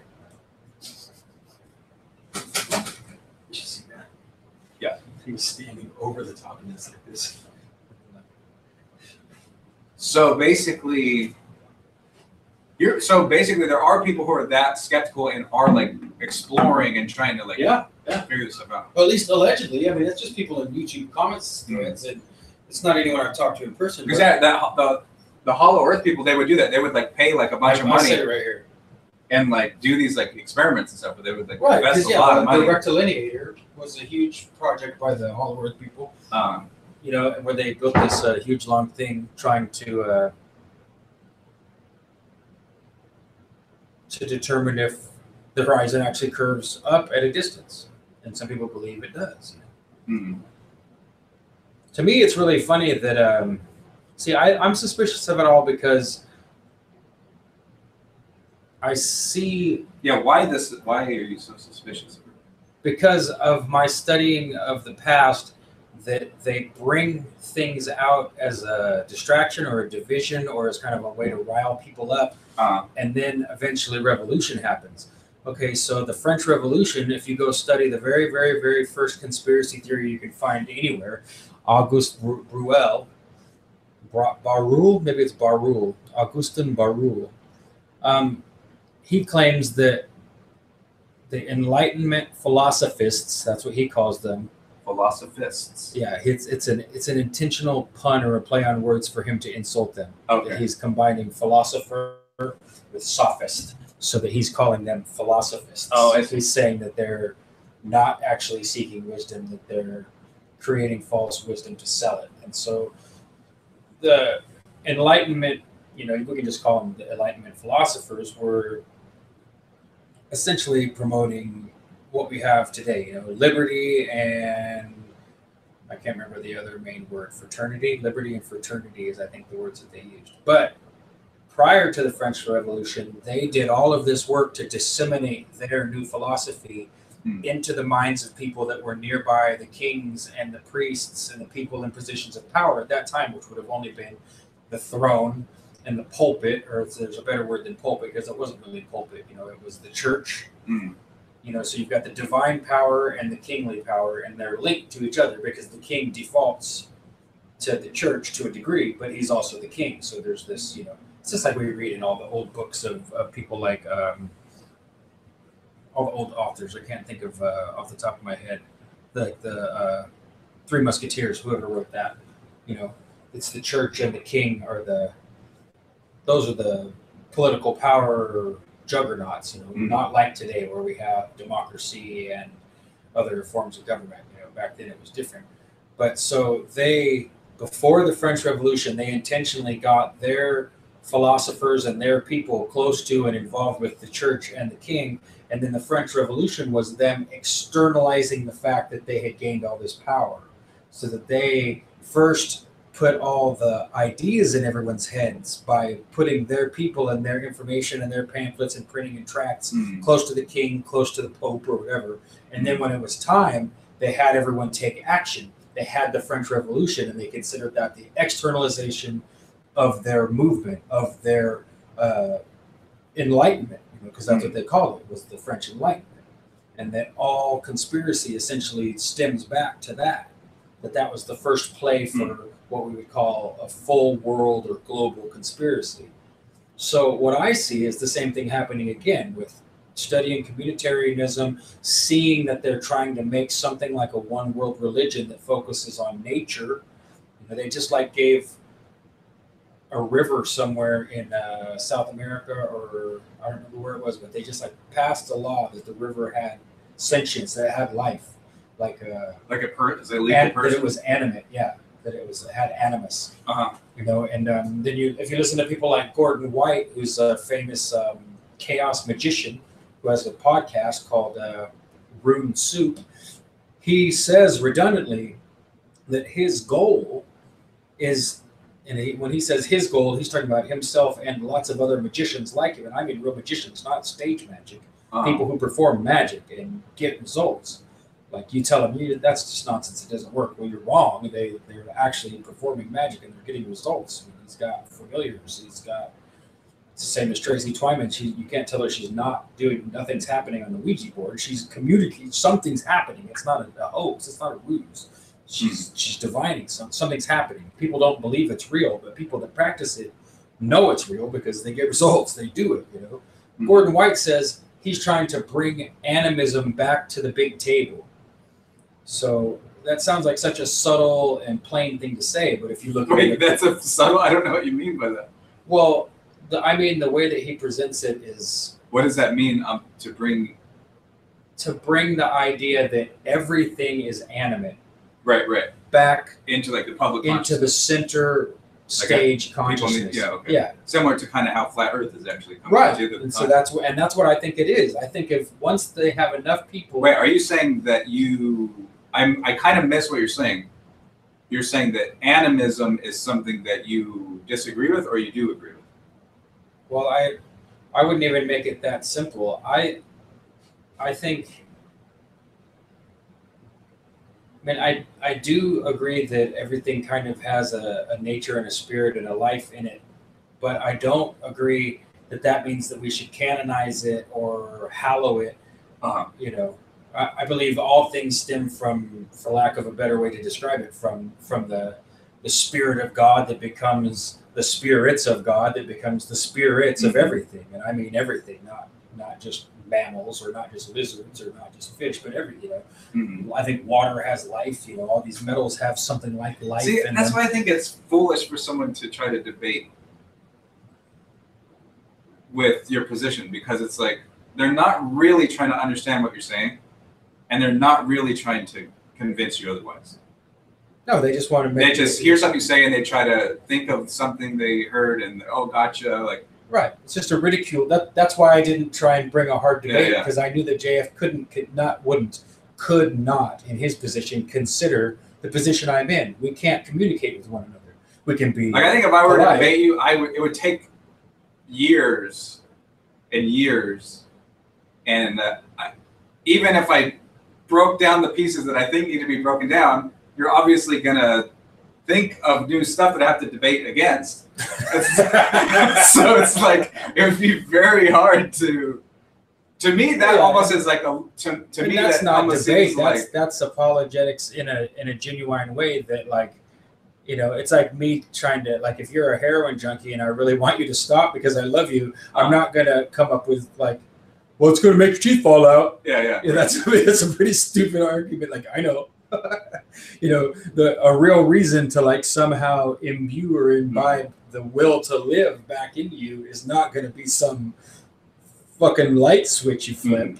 I have to trick you into wanting to live without smack, and then encourage you that you're able to take the first step, and then continue on from there into something better than that.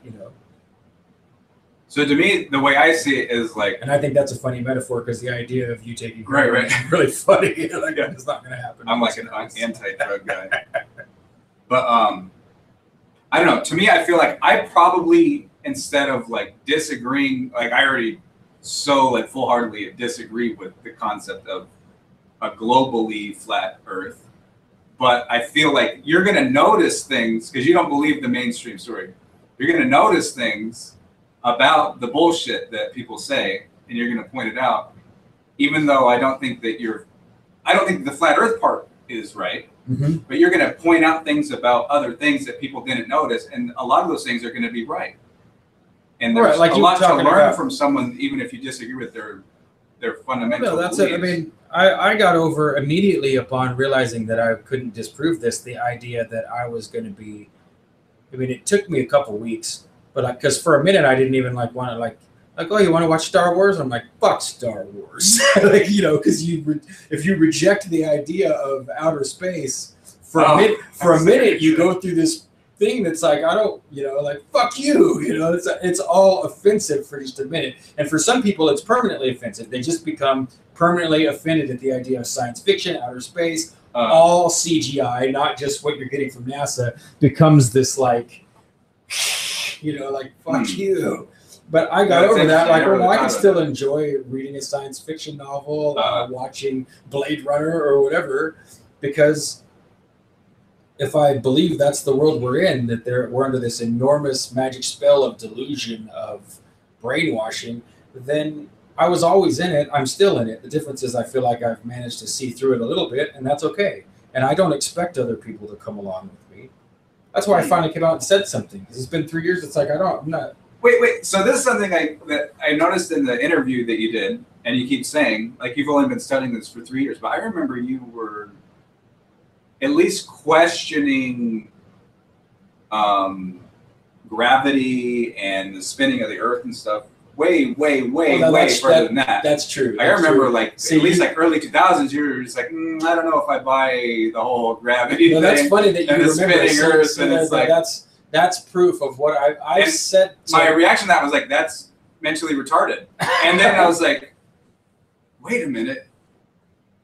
Wait, if you think about it, it is fucking weird that you just accept, everything's spinning around and all that stuff. It's like, that doesn't seem. That's why the first line of the song. It is odd that it doesn't seem like that stuff is happening. The first line in the song is, "Today I remember that I'd forgotten the Earth was flat." Right, yeah. Because I did forget. Me and Johnny, years ago, Johnny's a man. Flying has influenced that too, right? Like you get out in an airplane, it's like, what does it look like? If you fly from here to the UK, it doesn't look like you're on anything like a ball. It looks like a long, flat, extended plane. And if you watch jet airplanes fly 100 feet off the surface of the ocean for 200 miles at as fast as they can go on video, it doesn't look like they're somehow managing to curve the plane down along the edge of a ball. They're flying like this for a long, extended, straight line, so it's... But no, I did. Me and Johnny years ago found a website that had all these wild, crazy, far-out Christian eccentric theories combined with all this really weird metaphysics of lensing and mirroring, and the reason that when you look through the Hubble Space Telescope is because there's actually a crystalline water outside the edge of our atmosphere that when you hit it, it reflects back and it creates an infinite regress of, that was his theory. But along with that, he's like, the Earth is stationary and flat, and these are all the reasons why. And it was like, when you lift up a helicopter off the ground, if the Earth was moving, why wouldn't the Earth move underneath the helicopter? And then when you set it down, you'd be in a different spot. If the Earth is moving 1,000 miles an hour at the equator. Okay, so Tim posted a thing about that. Remember that video? And it's like a stand-up comedian. Oh yeah, and it's completely nonsense. It's just, I know that's everyone's argument is the same argument they taught us in school. Well, when you're driving in a car, you know, if you throw the tennis ball up in the air, it stays with you. So, well, for one thing, all the windows are rolled up in the car. That's what I said to Tim when that thread was there. It's like, okay, so then it's like Spaceballs. I don't know what you meant by that. Okay, well, in the movie Spaceballs, the whole joke is that Rick Moranis is the Darth Vader character. He's coming with his huge spaceship to the Earth because the Earth has a good atmosphere and they want the breathable air. And so when they get there, they have to like hinge open the atmosphere because it's like a spherical greenhouse around the Earth. And they hinge it open and put a big vacuum cleaner over the hole and suck the atmosphere out. Okay, so that's one of my best questions for anyone that if someone at least seems like they want to doubt or have a thought for what if or how this might work, how is it that we're sending rockets out through the atmosphere, bringing them back in, and out there is supposed to be a complete vacuum, like 8 VORs of vacuum. And now you're saying out of the way in outer space. Yeah, and supposedly it just graduates from whatever density this air is right here to, as we go up from here, less and less and less until it's not just zero but negative blank. I mean, like it's nonsense. Negative what? I mean, to be a vacuum is a negative, right? I mean, in comparison to what we are here. Yeah, I don't. But know so for there to be a vacuum, there would need to be a boundary or a barrier. We'd have to be protected by the atmosphere like we're inside of a glass globe or something. And then outside of that could be a vacuum. And really, even technically, then I'd say you got a serious problem there. I think going back to Timmy's video, this is 2 things about that. One, it really, really bugs me that even though I think that the Earth is a ball, the reason people, the excuse that guy gives is not the correct reason. He says the air is moving. That's why it works. Right. And that's not that everything moves. That's not even what the real like. Even if you ask the scientists, like that's not why. It's not the reason why it works. So it's like people say, "Oh, flat earthers are so stupid. They believe this," and then they have a fake, dumb, retarded bullshit excuse of an argument against it, which itself is just as wrong. If the Earth is a sphere, so it's like they're not really trying to understand. They're just going with like authoritative to me arguments. All that are just reassurance for this personal self-reassurance. But I think another so that's a big thing that I think is interesting about this whole flat Earth thing. But the second thing that I think is really interesting is I don't think people realize that in mainstream physics how unresolved this is and how much of the whole thing of the throwing the ball when you're in an airplane or the plane lifting off. Right. That was something that Einstein and all those guys were trying to figure out, and they couldn't figure out. So they invented weird math and put square root of -1 dimensions and stuff, and pretended that the Earth was curved. And it's an unresolved thing. Like nobody understands why gravity does what it does. Yeah, you can't explain it. Yeah. It hasn't been explained, and there's this kind of like smug, like, oh well. Obviously, Newton figured that out like 600 years ago or something. That's like, well, no, it's been an ongoing problem this whole time. No. Nobody's ever fucking figured out how gravity works. So to try to use that as a way to disprove something, it's just like, I don't know. I think it's more interesting to try to figure out what is actually a better explanation of gravity and how it's interacting than to just like, I don't know. I think it's better to question things and experiment the way like you're actually looking at specific empirical things. It made me happy after we'd been at it for a while because I realized that my curiosity to actually do real science got turned back on, whereas it had been off for probably since I was in junior high school or something. Junior high school or the beginning of high school, like I had no genuine interest in personally experimenting with the physics, mechanics, or biology of anything. I didn't care anymore. I didn't care, whatever, because it's all been done. It's all solved. We have, we're so far advanced that we have all the answers. So why would I go play with a glass of water in a funnel or whatever? And that all went away because I'm like, wait, I don't trust any of this. and you take one of these laser thermometers like you use to test the temperature in something. We have them at work, to see how hot the wax is. Do you know what I'm talking about? Mm-hmm. It's like a laser that you point it, and then it says 98 degrees or whatever. If you take that thing, wait for the full moon to come, and you point it at one item, you say you get two identical items, whatever they are, and put one in the shade and one in the moonlight is actually fucking colder than the shade. So that's something that's testable. Like we could, right, and that's something you can do. You can get, you can get a, even if you just got a regular. So wait, why? How does that relate to the theory? Like, is there an explanation for that in your? Well, just that the moon is its own type of light, that it's not reflected sunlight. That the moon casts its own separate light from the sun. It's a different type of light.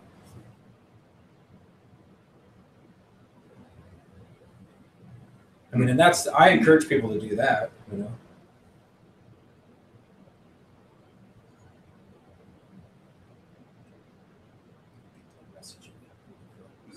Go back and see. Jim's just watching us. Yeah, I don't know. I'm always kind of surprised by how the lack of curiosity of people. Like, people don't have curiosity. Like, in these types of discussions, it's like the 9 times out of 10, everyone just says, "Well, the scientist said you're wrong, so you're retarded." Like, that's just everyone's knee-jerk reaction. Well, and it's hard to get people to actually, like, I don't know. I just think that's a disappointing thing to me about studying anything having to do with what I would call investigations into a combination of conspiracies and what you would either call liberty or freedom. There's a difference between liberty and freedom. Most people don't realize it. Did you say something, Jim? No, I had my mic off. Oh, okay. Sorry. I was just kind of listening to you guys. Is that most people, in my opinion, not only are they fine with whatever authority gives them, that they're actually not okay without it. And that's disturbing to me. That if you remove the authority or disprove, especially if you disprove the authority, like, okay, this is what we thought and now this is wrong, that most people just fall into chaos and they can't hang. They're not like, oh crap, wow, we didn't think that was even questionable. Thanks for telling us. Instead, they're like, no, and they freak out and they like fucking want to pull their hair out and murder their neighbor because, I mean, that's what people just did to me on my Facebook page. A few, not very many, but a few people decided they were just going to razz I had to block one guy that I don't even know very well. I've never even met him in person because he couldn't. I kept telling him, look, you're on my thread, you're on my page. That's enough.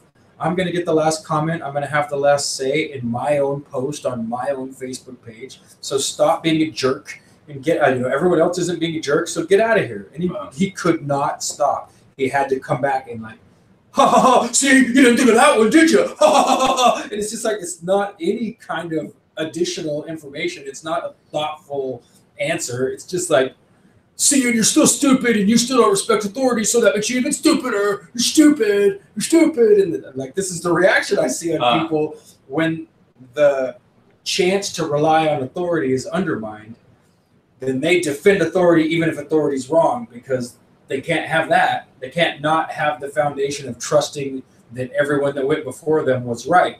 Well, I've been the opposite for a long, long time. I don't believe that people just have the answer, and I don't believe in stopping looking for the answer even once you found it.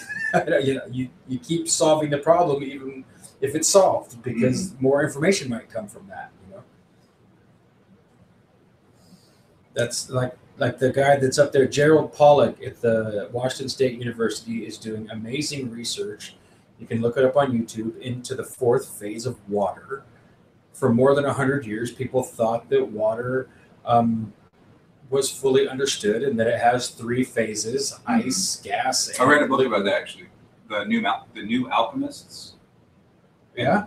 It's about, like, most of the book is about they're building. It was like back in the. Is Jim saying something?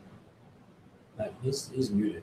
Oh, is that? I think the stream is like. Yeah, it is. If you look at this one, then it gets confusing. That's what I just did too. It's about in the early 20th century when they're trying to built diamond presses to make artificial diamonds. Uh-huh. But that's one of the part of that book is a lot of it's like talking about like different states of matter and pressure and things like that. And like, I don't remember, like, not Ice 9. I think Ice 9 is like Kurt Vonnegut. Yeah, that's right? Kurt Vonnegut. But it's like, yeah. I was surprised. Like, I didn't know that there was actually like these different.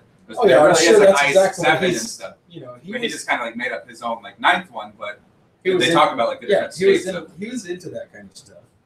But yeah, that's a really cool. That's like one of the first like nonfiction books I ever read. And it was like, oh my god. Yeah, I should check it out. It sounds right up my alley. And it's just like, even if I feel like that book, even if you weren't that interested in diamonds, like I don't know if for some reason I was just like interested in diamonds for a couple years, like really intensely.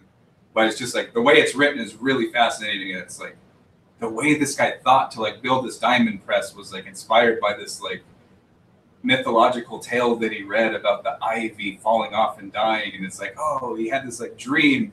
The diamond press kept exploding every time they did it.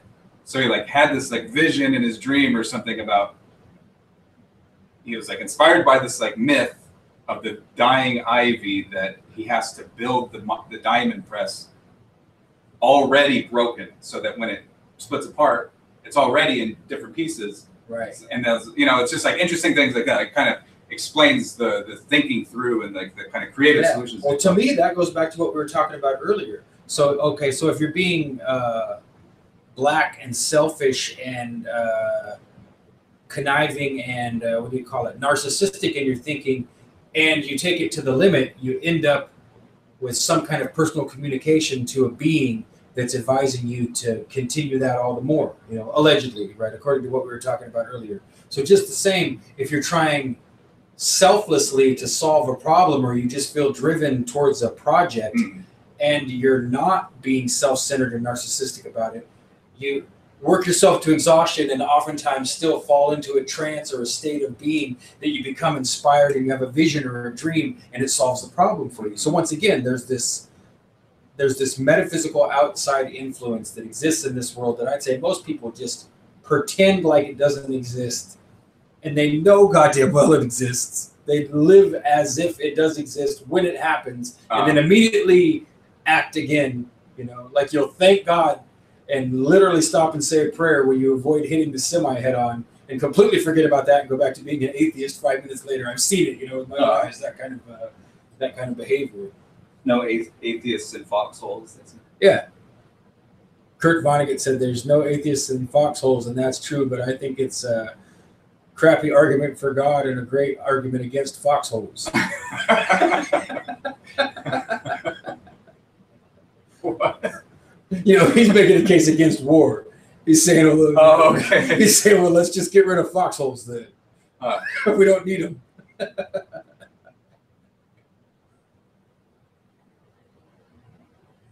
Oh, look at here. This young lady's still giving us input here. JF had a good explanation and the Morse stream for why Earth doesn't move under us when we're in a stationary helicopter. I think, ? I'm definitely going to re-listen to that stream tonight. And science is like a religion. Science is literally a religion. If you look up Helios and atomism and trace them back to their origins, and especially if you add everything I said about dilemma, Aleister Crowley, alchemy, you'll find that it's all a mask and a veneer over occulted religious practices, over ancient animism. Just that's why I was so hesitant to say yes, I'm just an animist, because you can believe everything's animated, but in my opinion, you better believe that it all comes from God and that some of it's been turned away from God. But that's just the way I look at it. I'm not trying to preach, but I mean it's a dangerous thing to give everything respect of life as if it were mankind. You're asking for it as soon as you do that, because then you and the cow have the same set of rights in court, and that's a serious problem in my opinion. You don't want to be on even ground with the river when it comes to who contaminated who. From what I remember, their response about the helicopter in the live stream, wasn't it just like, well, Einstein said relativity is right, so space is squared, so you're wrong. It was pretty close to that. To me, that that concept sums up my whole problem, is that we're always being told to believe something that our five senses can't detect. As far as I can tell, I don't see or feel or identify any curvature, even with investigating into high altitude balloon footage and watching people test the horizon line with radio frequency and lasers. I'm not seeing any evidence of a curve. Okay, so then they're saying, well, you're moving. And I say, well, how do we know? Well, it's hard to know. It actually could be either we're moving or the sky's moving. It's the same either way. I was like, well, it doesn't seem to me like we're moving. It seems like the sky's moving. So based on what am I supposed to evidentiate that I am moving? If I'm not, how do where's my point of reference outside of here that gives me a definite answer? So then you start to go look, Michelson-Morley, Michelson-Gale, Airy's failure, and all these other tests that people have tried to do to say, see, there it is, movement, and it's zilch. There's no. The problem is, though, that it's such a popular concept that Michelson-Morley was one of the biggest, best proofs against the ether of all time, and it was so it's in the popular consciousness that it did so well that most people aren't going to go actually read what happened. Yeah, they don't understand exactly. Bullshit. Yeah, because then that's the same thing with, they call it Airy's failure. So I'd say they took both of those experiments and they twisted the results to paint an outcome that still suited them when that's not. I think it was just the momentum of the popularity of Einstein's theory and stuff. It just all happened so fast, and it just grew so quickly and had so much acceptance that it was just like, well, just we're not going to worry about that. Like, it just kind of all. It was like the momentum of the popularity of it gaining that no one really cared about it anymore. The thing is, I found with that, Adam, is that they did that on purpose. Now, most people believe in a lot of coincidence and a lot of kind of waves of happening and not happening. Oh, well, Einstein got popular because some people, like a meme, like he said. I said, do you guys think in the debate? I said, do you guys think that the flat Earth is just a meme? That it's just a coincidence? Eric Dubay started talking about it a lot, and Mark Sargent started talking about it a lot, and this guy, Jared Campanelli, calls himself Jaredism. He jumped in and he started talking about it a lot, and then people started talking about it a lot, and the next thing you know, 60% of kids 18 to 24 believe it's flat, but the other 40% are like, we're not sure. Is that? And they're like, yeah, I don't believe that. I don't believe that about Einstein at all. If you go look at the press and the evidence, it shows that they intentionally created Einstein as a cult figure. They said, we are proudly creating the cult of Einstein, and we hope that it lasts forever, or something like that. That's a paraphrase, but if you go find him. And that all coincides with the idea of creating a secular Jewish state after World War II. And they actually tried to make Einstein the first president of the state of Israel after World War II.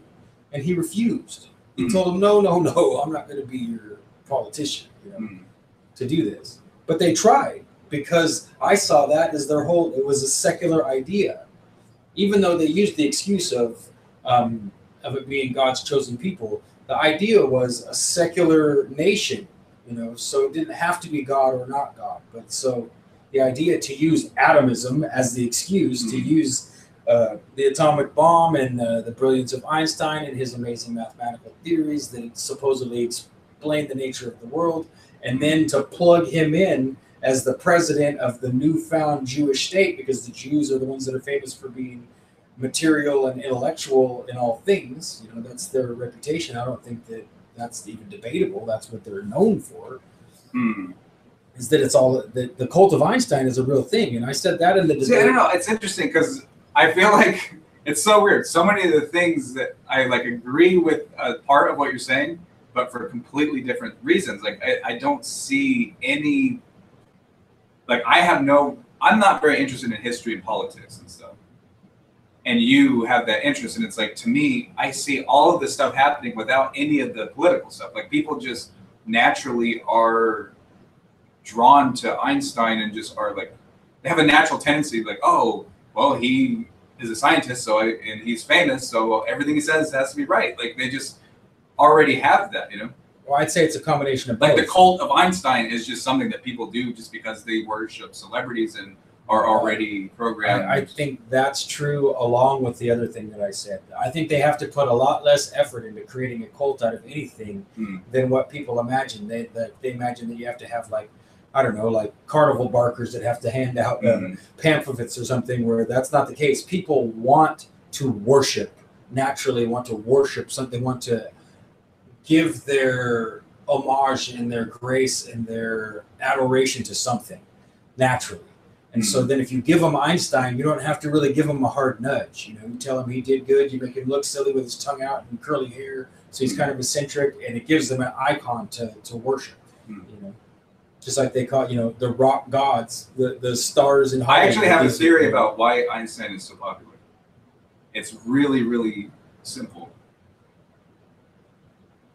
Okay, what's that? His last name, the syllables of his last name rhyme. Yeah, that's a reasonable. So people assessment. like this. Oh, Einstein. Yeah. It's not like Schwarzschild or, you know, like, who the fuck knows who that is? Hey, Jim, write that down on the list of fiction names, would you? Schwarzschild? Well, Schwarzschild is one of the most famous relativists, but nobody fucking knows who Schwarzschild is. Schwarzschild. Yeah, see, I'd never heard of him. That's funny. But Einstein, it's like Dr. Seuss. Einstein. It's just like a catchy thing that little kids can learn, and it's like, it's just like, his name is catchy. He's like a character. He has character design. It's like if you're designing a cartoon character, you make him look interesting and give him a catchy, rhymey name. Yeah, but I'm a culture creation believer. I think that's what they did. I don't think that that's a coincidence. They made up his name was already Einstein. Was it? There's like you were saying they chose that specific. They could have. See, but why do you need that part? That part seems superfluous to me. Well, why? If you start to study that, if you study culture creation, it appears that there really are people outside of the system that we exist in that are making a plan above and beyond everything we could possibly imagine, and then slowly seeding and disseminating it to us, so that there's no natural culture, that all culture is seeded and created. Like the whole 60s counterculture movement, I can show you solid evidence that none of that shit is what it appears to be. And now you might be able to henpeck this or that and say maybe this, maybe that, but there's so much of it that they just decided they were going to do that. It wasn't an organic thing where the hippies decided, fuck war, we don't like war. They were the hippies. They manufactured the hippies. They were all fucking agents of the government, literally. And they if you look Dave McGowan up, I've got the book on audio. I'll give you my login to my Audible account if you want to listen to it. It's called Strange Scenes from the Canyon, talking about Laurel Canyon and about how all of the 60s rock stars are all from military intelligence families. Frank Zappa, Jim Morrison, Jimi Hendrix, all of them. David Crosby. They're from military intelligence families? All of them come from families that have high up military people as their relatives, their moms and dads. Like Jim Morrison's dad was the admiral that was in charge of the ship for the Gulf of Tonkin, which is the incident that got us into the Vietnam War. That was, but I think even outside of that, like, I don't know, this is kind of a separate, like, just kind of a thing that I was thinking of. I think even in the context of real agreed upon historical things, like famous, like, evil dictators, I think Hitler, everyone knows who he is, and he's just in the popular imagination. And I think it's just because, well, a big part of it is because of what he did was like a huge deal. But I mean, there's other evil dictators who have done bad things that most people don't know anything about. Right. And I think a big part of it is just his name sounds catchy. Hitler, like anything that ends with an ER is just like catchy. Oh, it is. It is. And it's like a thing that a little kid can even pronounce it. It's like Hitler. Well, that's why all the names of the popular places you might need to go, for the most part, sound the same. You know, you can't call it Stapleton's office supplies. That's to be Staples. Mm-hmm. And if you look up sales and marketing, they'll tell you to choose a catchy. But your inclination is that's like the it's it's like a conspiracy designed to control you, that they're doing that rather than it's like people do have these names and the ones that are catchy happen to just like appeal, like catch your attention. Yeah, as far as right down to the name, yeah, I'd say whether or not they're creating it to that degree, you could be pretty questionable on that. But I don't think so, because I don't think they've necessarily overlooked anything. I think they have an understanding and a metric of how societies and groups and tribes and kingdoms and families of people work that's beyond what we fathom to be capably understood. And I think it's been that way for a long, long time, not some new thing where now we have computers so we can run the numbers and get an answer. I think that's true too. But I think, and there's books about it. I mean, you know, there's books 120 years old of the British just talking about like, well, this is how we have to conquer kingdoms and manage and control peoples. Did you see Lilo's comment? Yeah.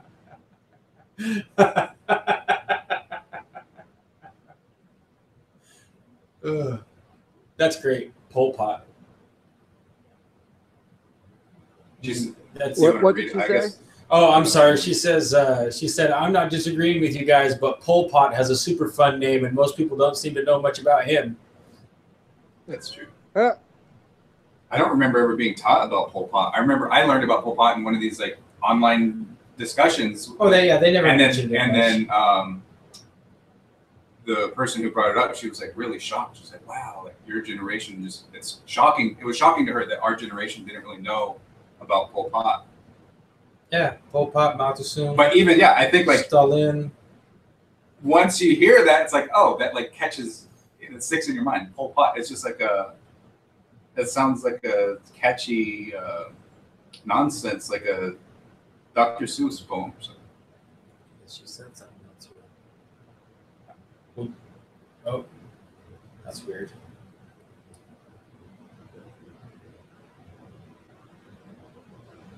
Her name must be Lilo. Is it like Willow, only Lilo? Oh, so she was saying the helicopter thing, he gave an explanation that didn't have anything to do with Einstein.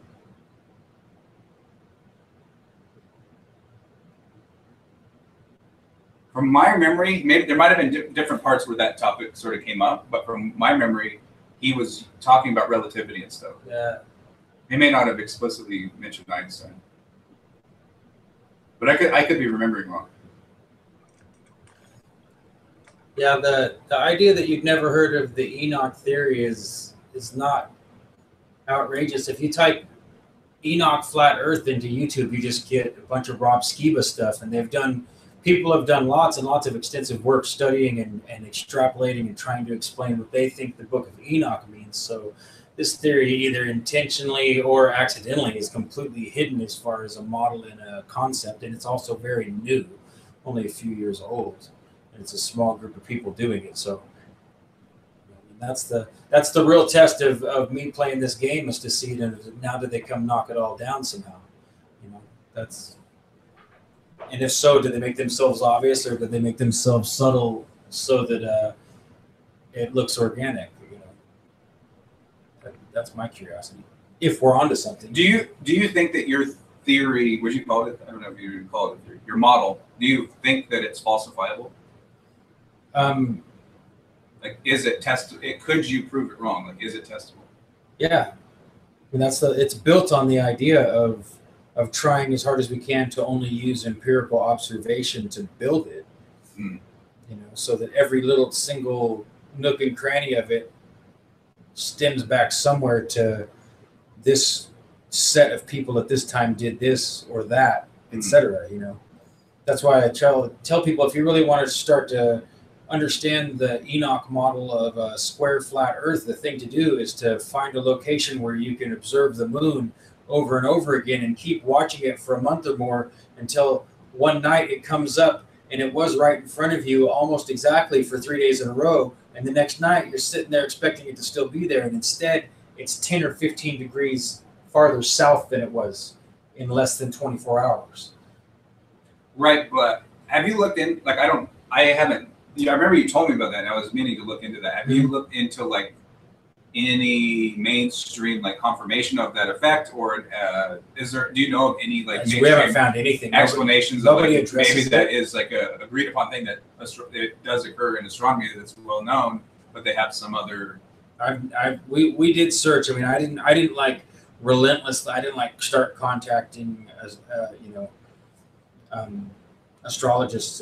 That's not the right word. Astronomers and astrologists would be good to ask too. So, as far as you know, that is something that's pretty specific to like the Enoch flat Earth that you have heard about, or have you heard of this like outside of that? You can predict how and when the moon is going to jump according to what I just described, according to the text of the Book of Enoch. Okay. Okay. So the main dude that was doing this will come into our Facebook group because he's kind of our de facto leader. He doesn't really like the idea that he's a leader, but he's still the one that's kind of pushing the envelope the most. And he'll come and say, "Hey, everybody, keep your eyes open because this is what's going to happen next." And it'll be 3 days before it happens, and then you'll observe it happen. Right. But like you know how if you look at Mars, like as you see it in the sky, and then it's going, and then if you watch it, and then it goes like that, and it goes like that. Yeah. Like retrogrades. And that's like everyone agrees that that's an observable thing. Right. Do you know if the moon skipping is a similar thing to that? That's well known, or is it something that you guys figured out, or you're not sure? No. When the research I've done to try and find anyone identifying it, they just say, well, that's essentially that you're not seeing that. Or like if you take the apps, they don't even think that it's a real effect. No, if you take the apps that supposedly mirror everything, you know how they are. Like you go download the astronomy app. So like okay, so this is the problem. I actually want to check this, but this is the problem. What clock do I use to check it? Because do I use the spherical Earth conspiracy clock, or do I use like if it's a fake thing and it's all controlled? How do I trust the timing? If the timing is based on a spherical model and the planets going around the sun and they add a leap year and they add this and they add that and there's daylight savings, the times that I check every day, if I check at midnight every night, that clock is not reliable because that's an artificial thing. You know what I mean? Oh, so what can I like? Would you consider that reliable, or would there be another way to kind of? Well, we haven't gone so far as to try and to like change to analog wind-up clocks or something, but as far as the preliminary observation of watching the moon, the timing doesn't even have to be that perfect. It's really a matter of if it's around 7 p.m. every evening and you can see the moon, the sky. Oh, I see what you're saying. So like if it should always, if we can see the moon right now, it should always be right here. Yeah. It'll be, depending on how big the jump is, it'll be very obvious. So you're saying I would see the moon like that every day, and then one day it would be like this. And then the other day it would go back. So if this is say can you see on the screen what you're showing? So if this is the horizon, and the moon's coming up, and it's going away, it's coming up, same spot. It's going so that's away. The next day. So yeah, so then that happens for 2 weeks, and then it comes up here. Just like suddenly one day. Yeah, but it's not gradually moving like this. It's going almost exactly the same. Maybe it's very gradually moving. But then all of a sudden, boop, it's way over here the next time it comes up. So how are you, okay, let's say if we were to test this, how do you figure out, I guess, okay, let's say you have a camera that's nailed to the wall. So you know it's not moving. You have it pointed somewhere. Let's say you just have a camera that's on this recording video every night. Right. That should prove that, right? That should test it. Absolutely, yeah. And some people have done that. So you could do that. You could do stop motion, or not stop motion? What is it called? Time lapse. Yes. Time lapse. Yeah, I've thought already of building, like a dozen semi-indestructible solar-powered boxes and like use high-quality cameras out of old cell phones or something. You should do it and build them and just put them all over the place. You should do an experiment because you have like the attention of this like audience. You could be like well known for like experimentally showing this weird effect. Well, yeah, and I don't see it. It doesn't seem like that'd be that hard of an experiment. No, it wouldn't. It's not that hard to do with that because we're all doing it with our naked eye and logging data to some degree. to, it's not the way that we're logging data is not like we're perfectly scientific by any means, because we're not being paid to do it. Most of us have jobs and obligations and things to do. The sky's constantly overcast and it's hard to get good readings and observations. Most of us aren't exactly timely people in general as human beings. You're not making a case for your theory, though. You got to make it like this. To me, sounds like a cool thing that people could go do. Right? Like, oh, I'm not trying to put us down. I'm being honest that that's the. No, I'm just saying anyone watching this could go right now, set up their camera, and well, I don't know. Everyone can do. No, I encourage people. That's why I started to say it, because the first thing I tell people when they say, "Well, I don't understand." Even if you just let's say you nailed something to the outside of your house that will hold your phone. So you know that it's always going to be in the same spot. Yeah. And you just took a picture using that. Line it up to where you can take a picture. Just do that every day. I've got an app called Diatropa, and what I was doing, I haven't done it for probably almost a year because the sky's been really overcast and I'm just not chasing the moon as hard as I used to be. But what I was doing was I had a certain spot I would stand in on the back porch, down one step and looking to the southeast. And that's where I would take pictures of the moon. And Diatropa app has an angle of incidence to the horizon, of how far up you're pointing at an angle this way, And then it has the degrees this way.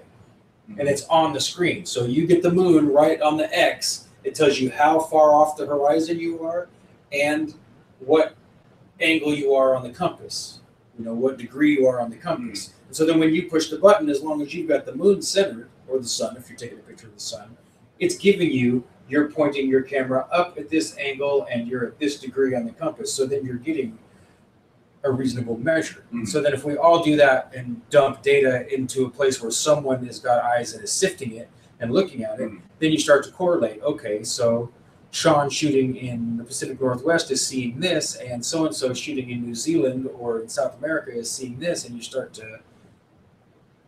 to eliminate a lot of data is really what I would say we've done. We've eliminated a lot of data. As far as being super accurate about gathering data, when people ask me about that more than a year ago in the group, I told them, look, we need dedicated people with money and equipment for a minimum of 1 year and preferably more like 3 years to pull this off, to say that we could bring it and say, fuck you, we have good data. We've taken enough measurements. We've done it accurately and effectively. Here's what you have to look at and not reject our idea. Because otherwise, especially the state of the world today, like I love that meme that's like Nikola Tesla's like, oh, I better go and get my stuff peer reviewed before I present any of these findings to the world, because it's a joke, right? Like, yeah, that's exactly what Tesla was doing. He's making sure before he published any of his work was to go check with 7 other scientists that he knew would respect him and make sure that they gave it the green light. Like, no, that's not how anything works. Like, but even just like, okay, like when you describe this moon jump phenomenon, I don't think that you're just like inventing that. I think that you guys have actually observed this effect. So for me as a skeptic, or even just like, oh, that sounds like an interesting thing. Like maybe there is, whether it's evidence for flat Earth or not, that sounds like an interesting phenomenon. Right. I can go out myself. It doesn't matter. I know that I trust myself. Like I'm not gonna try to trick myself to prove you, right? So even if I don't convince anybody else, I can go do it. I can start tonight and just keep checking and see if the moon jumps. And then you guys also can predict when it's supposed to, like, oh, keep an eye out. The Book of Enoch says there's supposed to be a jump on this date or something, right? Right. So do you know when there's supposed to be a new one? It just happened. So I'd have to look. So they happen like every year, No, it's like every 2 weeks. Okay. And then sometimes like just now what happened, essentially what Sam said was that he's like 10 days early. He's like, hey, look, the equinox came early. And he was right. Because what happens, Adam, is, okay, so the sun will be in the sky here. And the moon will be in the sky to the north of it. And they'll be going along doing their thing. And then the moon will jump and it'll be on the opposite side of the sun.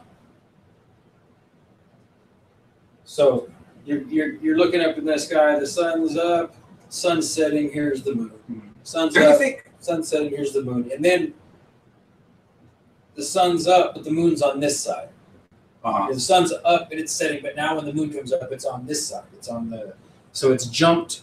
You know, it doesn't do that every time. Sometimes it just jumps and gets closer to the moon, or jumps and gets farther from, to the sun, or farther from the sun. But sometimes it jumps the track of the sun, so it's on the opposite side. Okay, so this is from you going outside and looking at that, or from? Don't you think that there's already right now like stop motion of that you can go check? Like someone's already recorded the moon and sun doing that. We've looked. I mean, you'd be surprised at the. Like in other words, you could probably, if what you're saying is true, it's possible that you could go find someone just taking stop. I keep saying stop motion. No, I know, time lapse. Time lapse of how the sun and moon show up, just observational astronomy, and then you'd be able to take that and say, oh, now you see that weird part where it goes like that. Mm-hmm. Like it seems like that's somewhere you could just find on YouTube or something. Yeah, it's not. It's not. That's why I wanted to build the boxes, because you can find stuff, but it's not that long. It's not that redundant, and to be honest, I don't trust other people's work, because you can prove that. Like, okay, so the flat Earth model that's so popular is that the sun and moon are circling, right? That the Earth's shaped like this, and that the sun and moon are doing this. You know, that they get.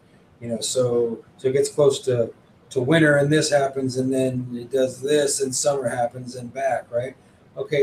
So, for one thing, the sun travels in a perfectly straight line at the equator on the equinox, or on the solstice. You know, on the equinox. Pardon me, I'm getting tired now. So that doesn't make any sense in this circling model. The sun, why not? I don't understand. Because it's always traveling in a circle. Okay, so here's the disk. North America is closer to the middle. South America and anything below the equator is closer to the outside ring. The North Pole is in the middle. The South Pole is the whole outside ring. This whole model falls apart if you start to look at it closely. If you were standing in the south of the equator looking south, you can see the Southern Cross in the sky. And you can see what they call Sigma Octantis, which is the same as Polaris, only to the south, and there's no star in the middle of it that's visible. So in the north, you look up, there's the center of the sky, there's Polaris, this fixed star that everything appears to be rotating around.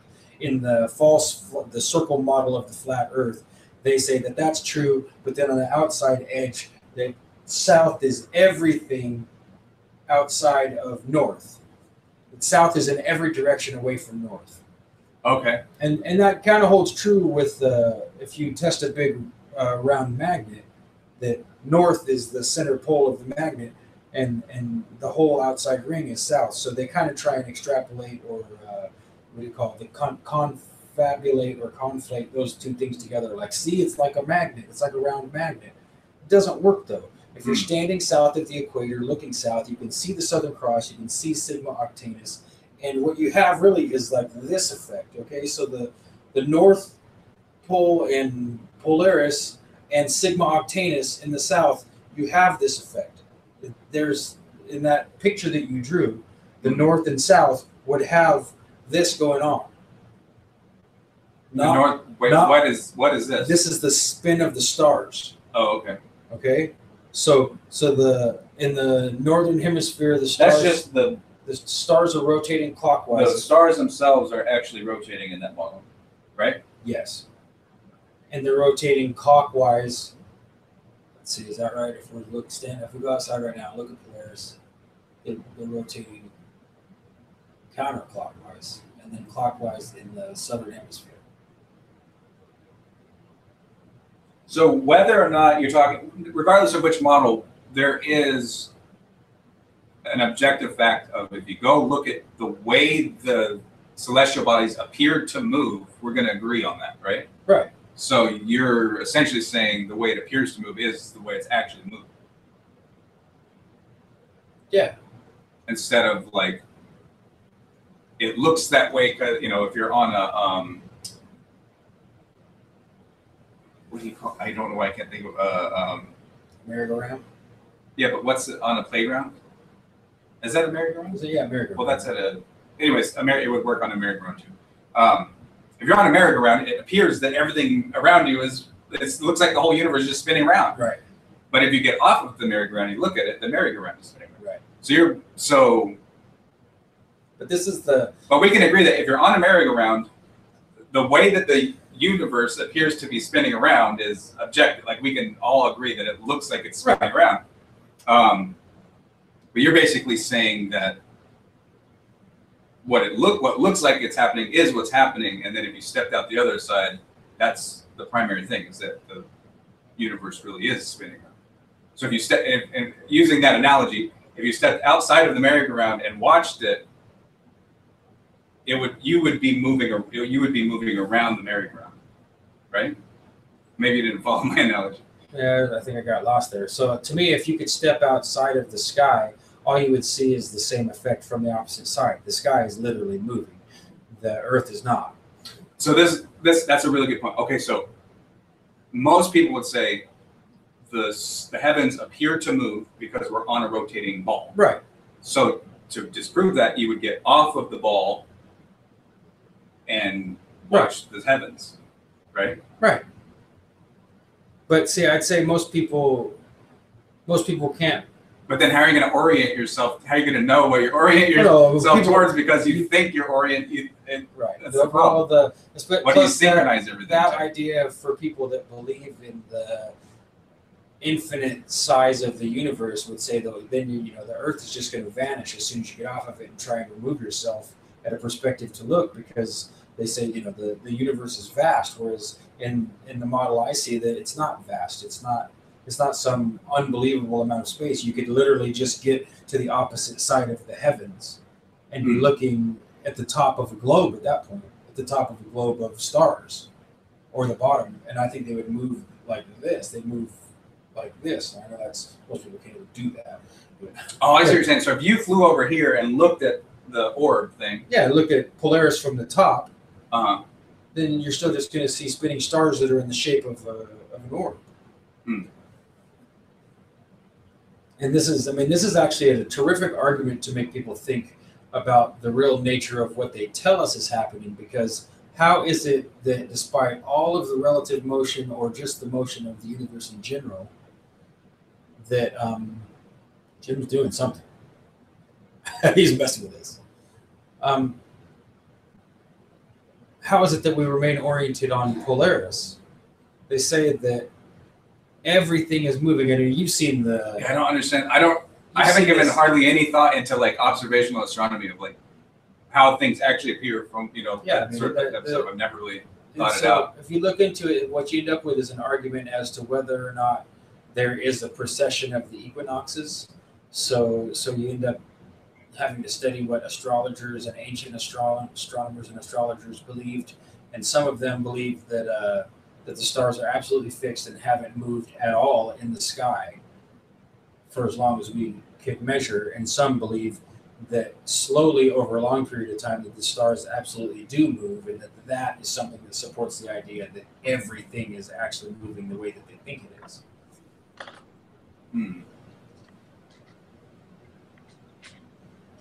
What was Jim saying? Right. Can you read that question out loud? No. Oh, her question? Yeah. Oh, let's see here. So,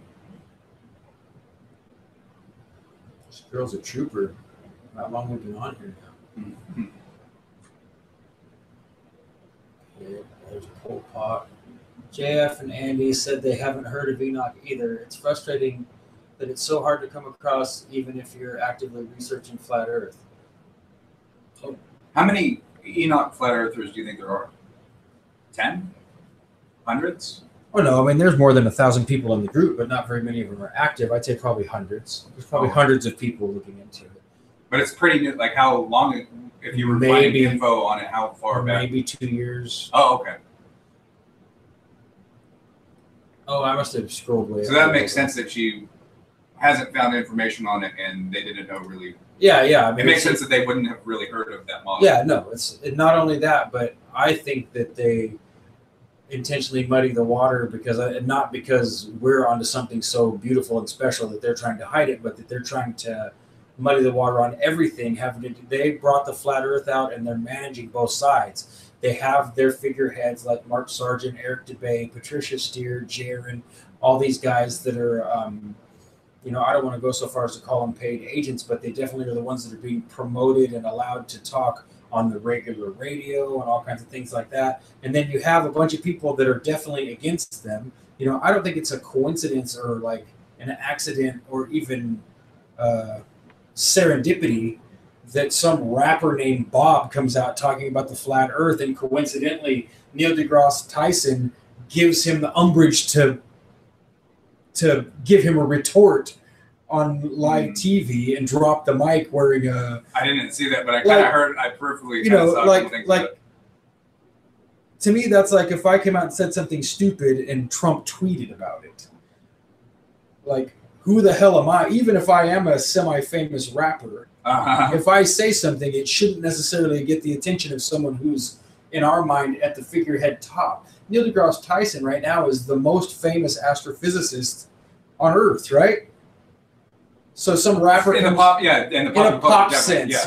He's the one everyone knows about. He's the scientist. To me, he's the token black man that Carl Sagan handed his mantle to. That's the way I see him. Well, Bob is also part of the demographic that is really susceptible to becoming a flat earther. Yes. Young kids. Yes, Bob. So Bob comes out. More than Jim's saying that Bob the rapper is the exact demographic to bring people into a contrary view of the universe, because that's all the people that are like young, stoned, probably somewhat rebellious, and they're looking to fight authority, looking for anything other than what their parents want them to do. So then, so that to me, that's true, Jim. That plays right back into the dialectical program of the whole thing. Oh, here's one more question. I'm an anti-vaxxer, and it's very hard to come across accurate info online that doesn't make anti-vaxxers sound insane. So I do know how it feels having the more legitimate info hidden like that. Yeah, I also am very much against vaccines and have been for a very long time, and I would recommend that you look up Greg Wyatt if you want more information. His son was healthy and then had vaccine injury, and he's still living with him now as an adult with severe autism. So Greg Wyatt is on Facebook. If you're on Facebook, I think it's ourvaccinessafe.org. What about that story you told me about the guy who vaccinated his grandchildren, and he was a vaccine executive or something? Do you remember that? Jim's asking a different story here, Adam, about a man who vaccinated his grandkids, and he was an executive. I don't know if I remember that or not. I do know that if you don't know that Raggedy Ann and Andy exist because of vaccinations, the man who created those dolls sent his daughter to school, and they vaccinated her without his permission, and then she fell. I don't remember if she fell ill and died, or if she just got super sick and then never fully recovered. But he created those dolls as a symbol of that struggle and suffering that he went through with the horrible surprise that his children had been vaccinated, or one of his children had been vaccinated against his will and suffered horrible injury from it. So, but no, I don't remember that other story, Jim. If I remember, I'll tell you. I don't remember. It was something like the guy said, "Look, vaccines are safe. Here, I'll vaccinate my grandkids," and then one of them died like the next day, and then another one died like a couple weeks later. Yeah, I don't remember that. Maybe that was in one of those broadcasts that we listened to. Yeah, it could have been. Those vaccines make me mad. Yeah, it's. I think most of the really horrible things that are wrong with the world are just too shocking for most people to put up with, so they just tolerate it anyway, and that's really sad to me. But go along to get along. It's true, yeah. Go along to get along is what most people do. And it's almost midnight. It's 11:20. I think we're going to have to call this thing. I'm getting tired. I don't know about you guys, but I'm getting tired. Yeah. Is there anything else you wanted to say, Adam? I don't think so. Is there any last comments? Yeah, I don't know if I really wish I knew how to pronounce this girl's name. Lilo. Lilo? Lilo? Lilo? Isn't That's that what I want to said say. the first time when you said that's what it was? It seems like I had other things I was going to ask you, but I can't remember now what they were. Yeah, well, we've been at this a long time now. I wouldn't be surprised if this is 5 hours long or something. So, but that's cool. That's RX Only Picture Show preliminary inaugural ass kicking. So, Yeah. Like and subscribe. Lilo, yeah, it is Lilo. That's funny because my girlfriend's name is Lee. So she says, yeah, there are thousands, millions of stories of children who've been killed or brain damaged from vaccines, and the ones who survive have severely compromised immune systems. It's true. People don't believe it, but it's true. Well, we really enjoyed your company. We're probably going to do this every Wednesday, Lilo, so you can let people know. And it's going to be different all the time. We might decide one day to set up a bunch of easels and start painting. Might set up a bunch of armature and start sculpting. We might sit here and throw on a bunch of stage lighting and start playing music. Who knows? Maybe we'll mud wrestle. Not impossible. So if we're gonna mud wrestle, we're gonna need to get all the way up to more than 1,000 subscribers, and we're gonna need those super chat money because that's what it's gonna take for me to get into a speedo to start mud wrestling. Is I'm gonna need someone to pay me. So, but yeah, thank you very much for tuning in, and we'll be around. And I'm gonna go ahead and hit the button on stop broadcast. And that's a wrap, folks. See ya. Okay, bye. Okay.